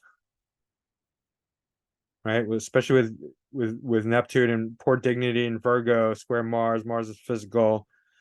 Mars conjunct Venus, very passionate and intense. So he's, it's going to take that all that passion, that aggressive passion, is going to act in like very forcefully, fueled by delusional nature, drugs, alcohol, fantasy. Right? It's like, you said what to me? How dare you? I don't know, something like that. Mercury is square Pluto or trine Pluto, which is interesting. Pluto co-rules Mercury, so this Mercury is quite good on the 6th house cusp. But Sun's in the 5th. Sun is semi-square Venus. So that's not so good for this Venus. Mars is not, well, Mars is not super strong here either, but yeah, but this Venus is a bit weaker. So this, because especially because of the semi-square to Sun, where Sun is in Scorpio, Venus does not do well in Scorpio. So this Venus is more negatively impacted. So there would be a bit of an imbalance here, especially in the sixth house. It's a bit too aggressive. Mercury, Uranus in conjunct. That's pretty intense too. Violent speech, aggressive speech. Let me see, Lord Jupiter. Yeah, fourth, fifth. It's nightclub, right? Because nightclub is a brick and mortar building, but it's also fun and entertainment. So it's mixing fourth and fifth houses. Uranus is the only retro.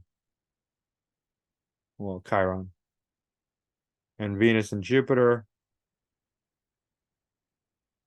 Yeah, Venus and Jupiter, mutual reception. Well, that's quite good for Venus, in fact.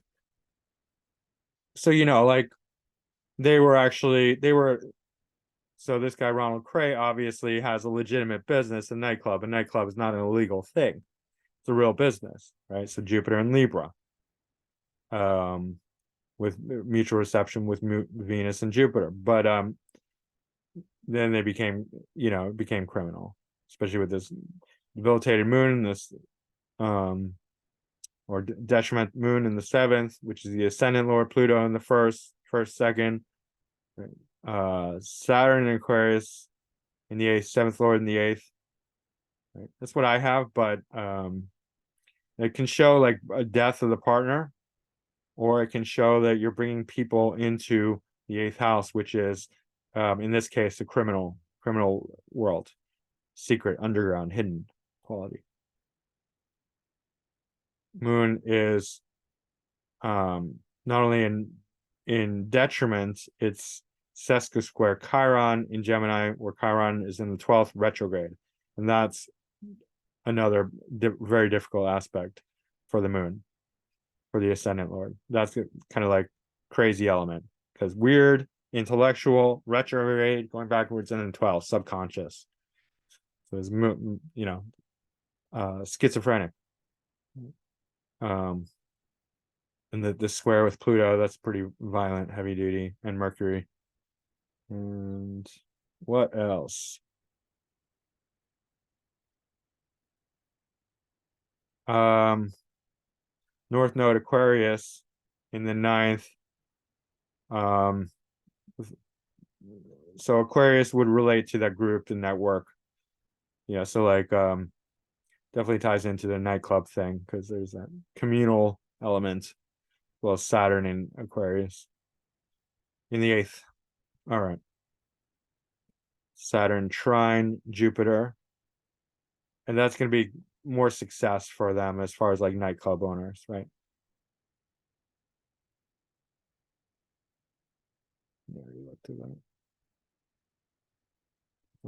Lucky Luciano, another mob boss.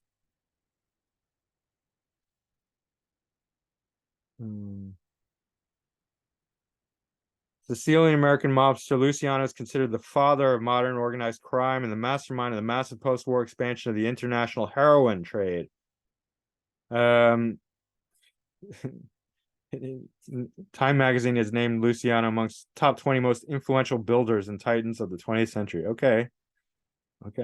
Well, I guess you can be crime lord and builder at the same time. All right. Sag stellium with Mercury, Moon, Saturn. Saturn's the ascendant lord, and Sun, and Mars. So Mars, Sun, Saturn in tight conjunction in Sagittarius. And then we got the Scorpio influence, Uranus, Chiron, Venus. And Jupiter's the MC lord. Jupiter is in the eighth house in Libra. So again, we see that it's the same as I think it's the same as Al Capone. Anyway, Mercury is the 8th lord. That's conjunct the moon in the 10th house. So 10th, 8th, 8th, 10th. Even though that's not a mutual reception, it's still having the 8th and 10th mix. North node in Capricorn in the 12th. So that's, very money motivated, hidden, secret, exotic, foreign, heroin. Pluto, Neptune, retrograde, right? Same time period as a lot of these other bosses. Pluto, Neptune, retrograde, Gemini, 4th house. So 4th house for crime boss would be turf, right? This is my turf. Stay off it. I'll kill you. Pluto, Neptune, drugs. Pluto, violence. Retrograde, going against the grain, going against the law. Let's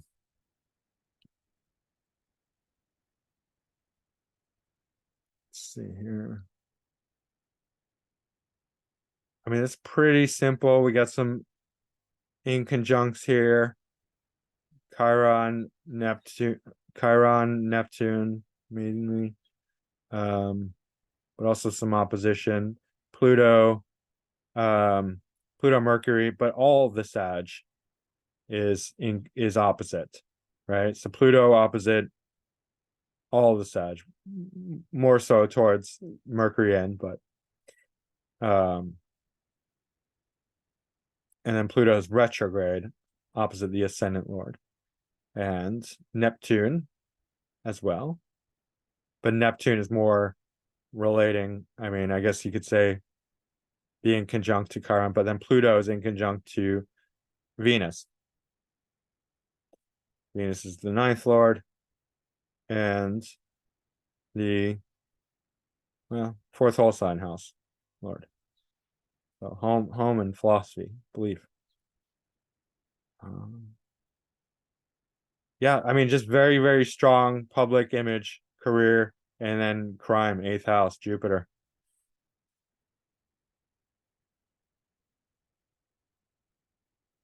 Not much more to say. North node Capricorn, obsessed with the material gain, being a big boss. Lucky Luciano. Is he very lucky? Maybe. I mean, Jupiter. So lucky, Sag, Jupiter, 9th house, Venus. Venus is in Scorpio. That's not very lucky, but I guess he was lucky. I mean, the Scorpio element is active. That's 9th house. Jupiter is in the 9th whole sign house, but 8th quadrant. Anyway.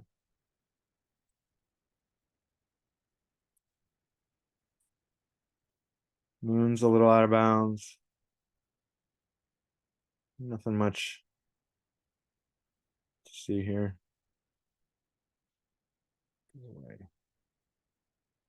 All right, let's go to Charles Manson.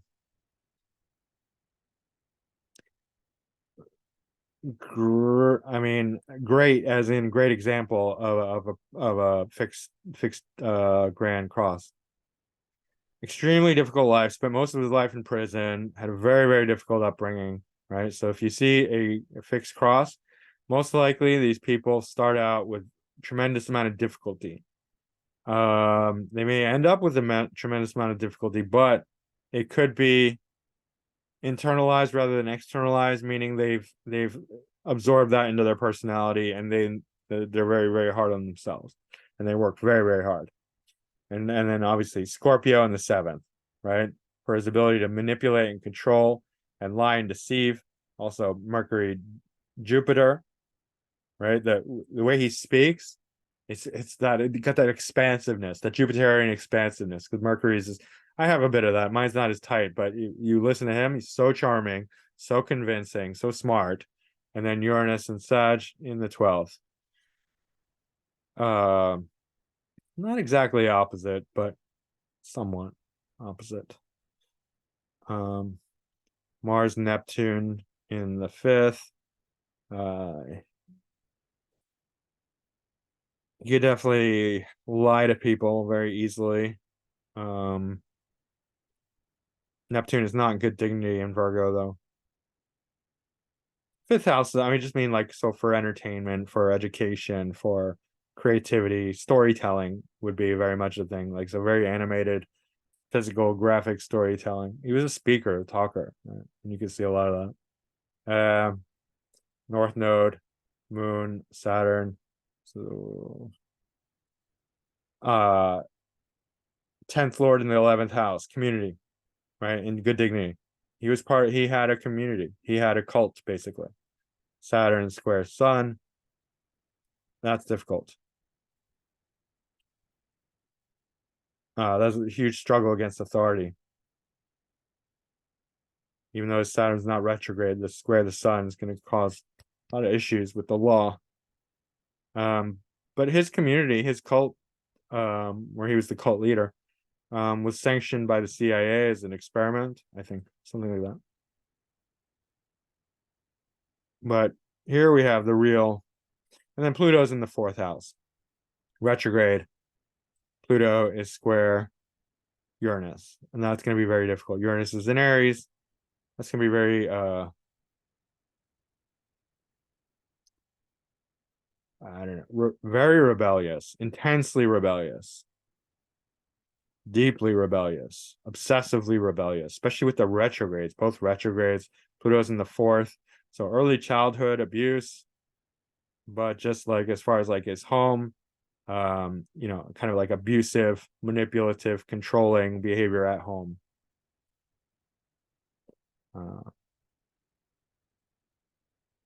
North Node Moon shows that the person is always trying to become emotionally satisfied. Moon's ruling the 4th house. It's not in bad dignity in Aquarius, but 4th and the 10th conjunct North Node. North Node in the 10th is public image. He's famous, Charles Manson. Like, we don't know all of these people. Charles Manson is extremely famous, partially due to North Node in the 10th Lord in the 11th, Sun in the 7th. Venus is the ascendant Lord. So again, 1st Lord, 7th house, hurting other people, especially in Scorpio, where Venus is also combust the Sun. And the Sun's ruling the 5th house.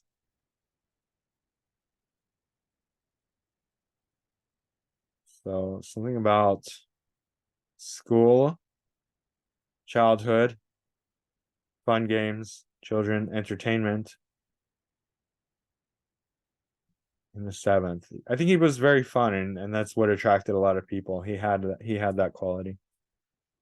Any case, yeah, Mercury is almost stationary, so this Mercury is very, very slow. Very, very smart man. Uranus and Pluto retro and Chiron. And then Mars, Mercury, mutual reception. Yeah. So Mercury is not ruling a cusp here, but 5th house, 7th house. 5th, 7th. He was having fun with people. And that's why people liked him. Joseph Mengele, another Nazi doctor. All right. So Cancer ascendant with Neptune retrograde. Neptune retrograde. It's important to note the retrogrades. Retrograde in the 1st, Neptune. So definitely lies, deceit, drugs, alcohol. Moon's the ascendant Lord. Moon is in the 4th house in Libra, but it's square. Well, that's okay. I mean, square the ascendant is generally angular. South node Jupiter in Scorpio, 5th house. North node Saturn, Venus. Let's see what's the 8th lord. Saturn's the 8th lord. So in the 11th house. Groups, networks, community, North node. He very much wants to be a part of a group, which he was, Nazi party. And conjunct Saturn, 8th lord Saturn. Mars in Uranus, explosive, right? Violent, dangerous. They're out of sign, but still close enough. Mars square Mars in Aquarius, square Saturn in Taurus. This is not good for Saturn because Mars is in detriment in Saturn, in Taurus. Saturn is okay for this Mars because Mars is in Aquarius and Saturn rules Aquarius or co-rules. Uranus co-rules Aquarius. So this Mars is actually pretty strong, but this Saturn's not. And Saturn is the eighth lord. He's like Dr. Death. Sun's conjunct Mercury. Mercury's debilitated and detriment in the 10th house. Conjunct the MC. Jupiter is ruling the MC with South Node in the 5th house in Scorpio. So he did a lot of experiments on people, and that's what he's known for. These really horrific, horrible experiments. So that's partly the Piscean nature, because Pisces is sort of the unknown element. Is sort of, and you see this a lot with scientists, Pisces, Mercury, and Pisces, because they're exploring. They're exploring and they like to be experimental. So there's that. Mars is in the 7th, 8th. Well, it's pretty much conjunct the 8th house cusp, right? So that's going to be very aggressive and deep, like invasive. Mars marching forward. 8th house is about going into deep places, especially with other people, intimacy, going deep, like forcefully going into deep places. You know, that's sex, but it's also like surgery or invasive type stuff. Aquarius is like science, you know, conjunct Uranus is very shocking, right? South node Jupiter, Scorpio Jupiter ruling the MC, 5th house. So 5th house is fairly neutral, except that it's you know, trying the ascendant, so it's a very easy integration into his being. No conflict there, but it's Scorpio again, so that's that 8th house element. So scorpionic career, which is criminal, right? Jupiter, Neptune also co-ruling in the 1st house, him. Neptune sesquisquare Chiron, which is not very good, except that Neptune rules Pisces, so not bad, not too bad. Mars square Saturn, which we already talked about, not very good. Pluto square Sun, that's pretty good. That's going to be pretty devastating with Pluto in the 12th in Gemini. So definitely a very destructive subconscious mind.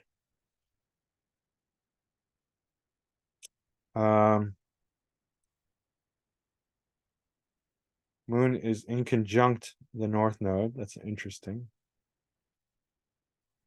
Venus in Aries. Venus is ruling the 11th whole sign house and the 5th cusp. Interesting.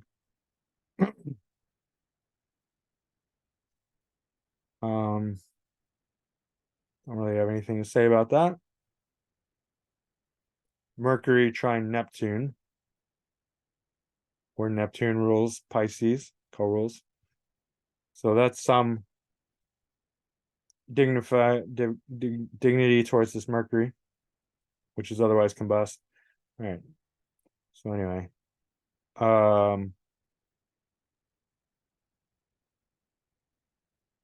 by square, Mercury is dignifying this Pluto.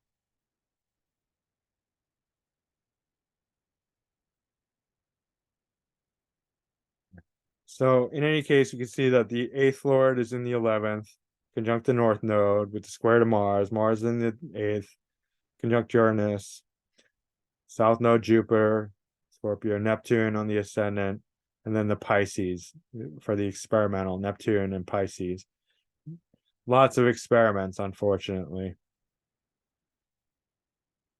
Lots of very bad experiments. MC Lord Jupiter and Scorpio with South Node, 5th house. All right. Jupiter retrograde, Neptune retrograde. So definitely like his religion, his philosophy, his spirituality are unorthodox, to say the least. And career. MC. and his whole being, because Neptune's in the first house, retrograde. Okay. Almost there. Almost at the end. Richard Ramirez.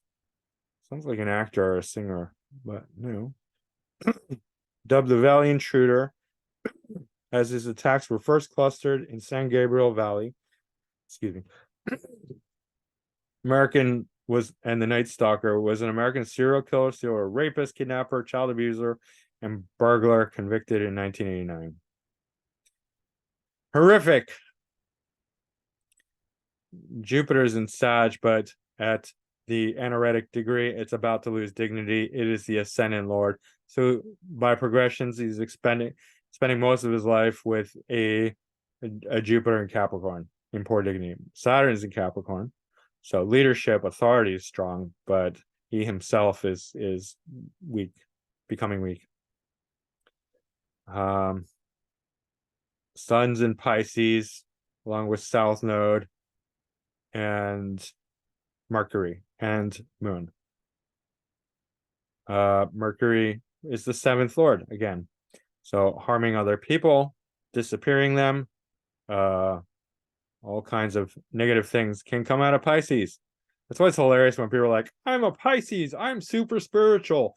Pisces is the sign that embodies all the other signs, therefore we're the most evolved. It's like hyper simplistic astrology that doesn't add up in real life. Like, no, give me a break. Pisces does not infer spirituality. It does not confer spirituality. It does not make you spiritual just because you're a Pisces. You can have old damn Pisces stellium and be John Wayne Gacy or Richard Ramirez, a killer, disappearing people, bringing people back to the spirit world.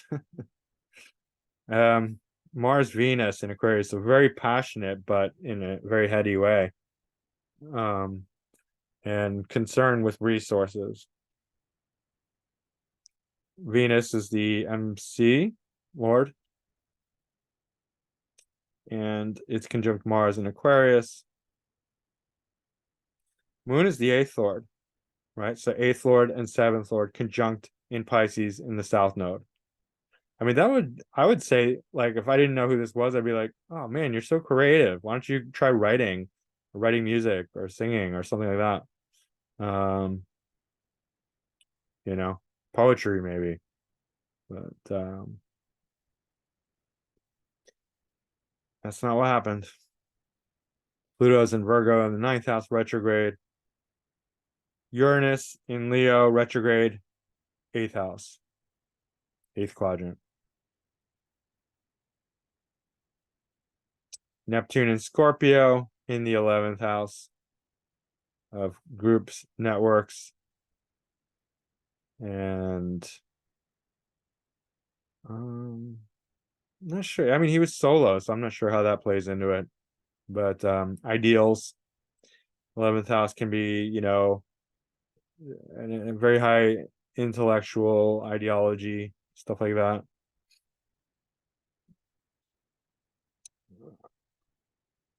So let's see. Venus seems semi-square the South Node and Mercury.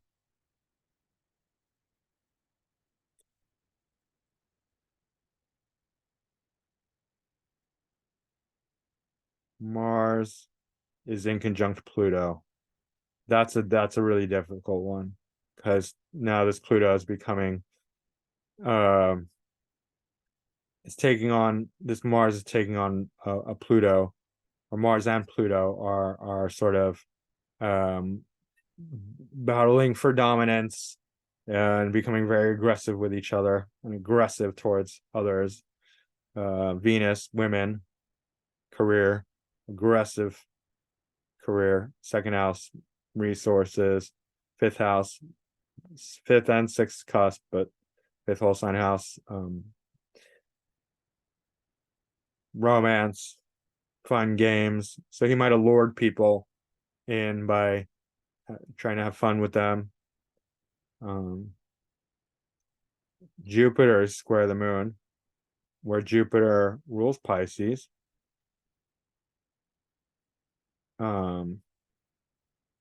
which is interesting because it's adding dignity, but Jupiter is about to move out of dignity. So that would not help for long. Maybe when he was young. Sun in Pisces is trine Neptune in Scorpio, retrograde in the 11th. So definitely a strong ability to lie and deceive, drugs and alcohol. It's very natural and easy for him. And the ascendant is square the nodes. So there's something very tense about who he was as a person.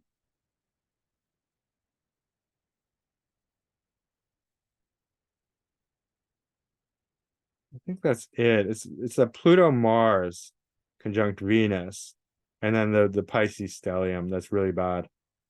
Not that a Pisces stellium is necessarily bad, but because Mercury, 7th Lord, is in Pisces with South Node Moon, and then the Jupiter is going in. Jupiter's anoretic, and he's very aggressive with this Pluto Mars combination. Uranus trine the ascendant, Uranus retrograde. That makes him very rebellious. All right.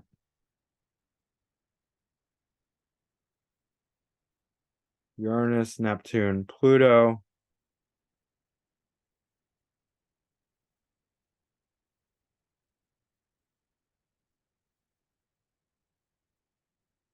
With Uranus influencing the ascendant mostly.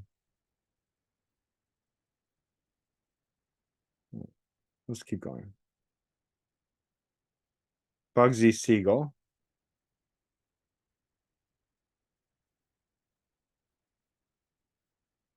So he's an American gangster. Thought to be the impetus behind large-scale development of Las Vegas. See, these gangsters aren't all bad. I mean, some of them really help develop business. Some of them are just like, criminal businessmen, criminal politicians, criminal businessmen. All right. He's born in Brooklyn, New York, to a poor Jewish family. As a boy, he joined a street gang, Lafayette Street, Lower East Side, and first committed many thefts until, with another youth named Mo Sedway, he devised his own protection racket. Pushcart merchants were forced to pay him $5 or he would incinerate their merchandise on the spot. I don't really know much else about him, but again, there. No, not there.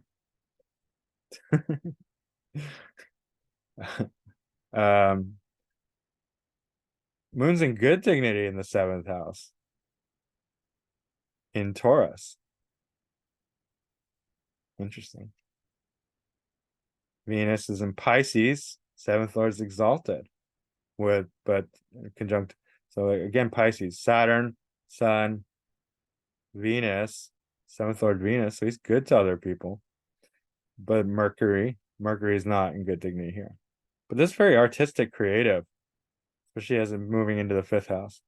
Mars is in Aries in the 6th house. So Mars is very strong. Mars is in conjunct the ascendant. So Mars very much in the 6th house, very much that fighty, so Mars in Aries in the 6th house is extremely aggressive, extremely fight oriented, right? So they can actually train like to fight and they'd be great at it.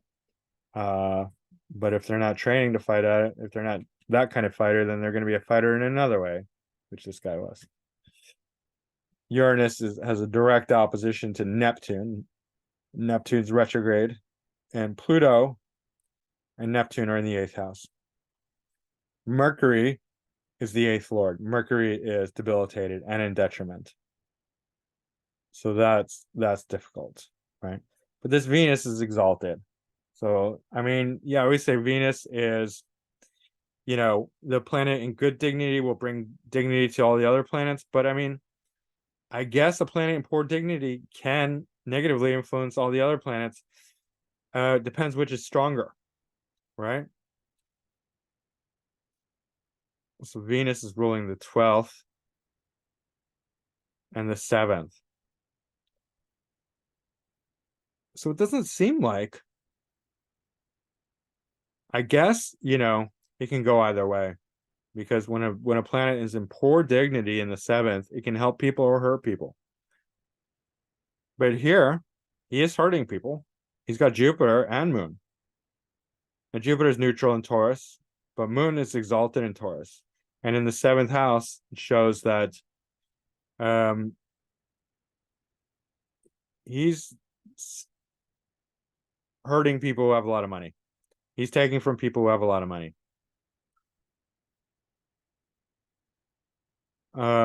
Because it can go either way. Like there's that choice. Just as a debilitated planet can be helpful or hurtful in the 7th or any house. It would change its expression, but so can this. So that's what I'm seeing here. He's learning how to take from people. Moon's ruling the 9th. It's not a particularly well, I don't know. Saturn would be the 3rd lord. So for theft, well, Saturn's conjunct the sun. So for the hands, you would look for theft. I would look to the 3rd lord. Right. And a combination with 8th, and then Gemini is the 8th. Mercury is ruling the 8th. So Gemini hands.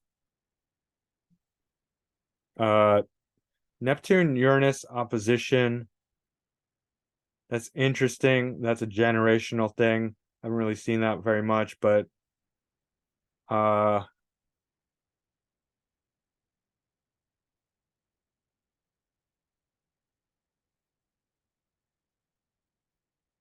in this context, we on the one hand, drugs and alcohol and violence. Violence because because cancer. Because yeah, cancer is very emotional. So maybe not violence with Neptune, but opposite this very hard Uranus, this does feel like sort of drug-fueled rage to me. With other people. Certainly explosive, kind of hard nosed, and then on the other side, a kind of wildness and uncontrollability, emotionality. And Pluto and Scorpio, Pluto in Gemini in the 8th definitely feels like theft and like taking what doesn't belong, especially retrograde. So this Mars does not have any, well, has a inconjunct to the ascendant, and it's just generally in the 6th house. So for fighting, like I said. And then 4th lord Venus is in 7th lord Venus is in the 4th with the 8th lord. And North Node in Leo, conjunct the MC in the 9th, but moving to the 10th. So very prominent career. MC is ruled by Sun in the 4th. So he set up business in Vegas. So 4th lord land would be very important to him, career, right? So gambling, that risk taking thing, where with chance and luck and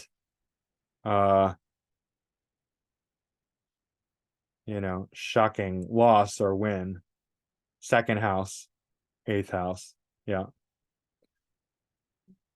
Definitely. 4th lord in the 4th house. Jupiter, 5th lord, 7th house. Fun, entertainment, games, other people. So that seems to add up. Criminality, right here. I mean, Scorpio rising, first of all. Mars and Aries, 6th house. Big time fighter. Explosive, gambling, shocks, big risks, chances, game. So yeah, theft, all that. Okay. Pluto seems very slow and retrograde. There's a Venus Jupiter mutual reception. Venus Jupiter. So Venus Jupiter, 5th, 7th. Gambling, games, other people.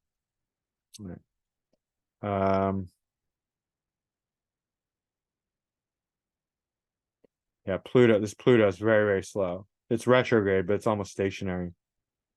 So very potent, powerful, 8th house, Gemini.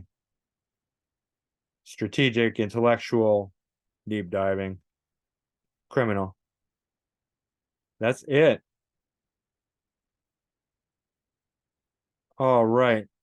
I think I showed enough to get a good idea of how to at least spot potential criminality. Scorpio, Pluto, 8th house, Mars, and then the vulnerability towards like a strong Mars towards, or planets in the 7th house. A lot of different manifestations of that. In any case, guys, I hope you enjoyed this. I hope you learned something, and reach out to me if you'd like to book a reading. You can email me at macrogoldmachine@yahoo.com, or go to my website, macroastrology.com, which I do have to update. Like, subscribe, share, leave a comment, something relevant. I've been getting some really great comments, so keep that up. Do appreciate that. And I'll see you again soon. All right, thanks. Bye. Mediocre astrologer signing off.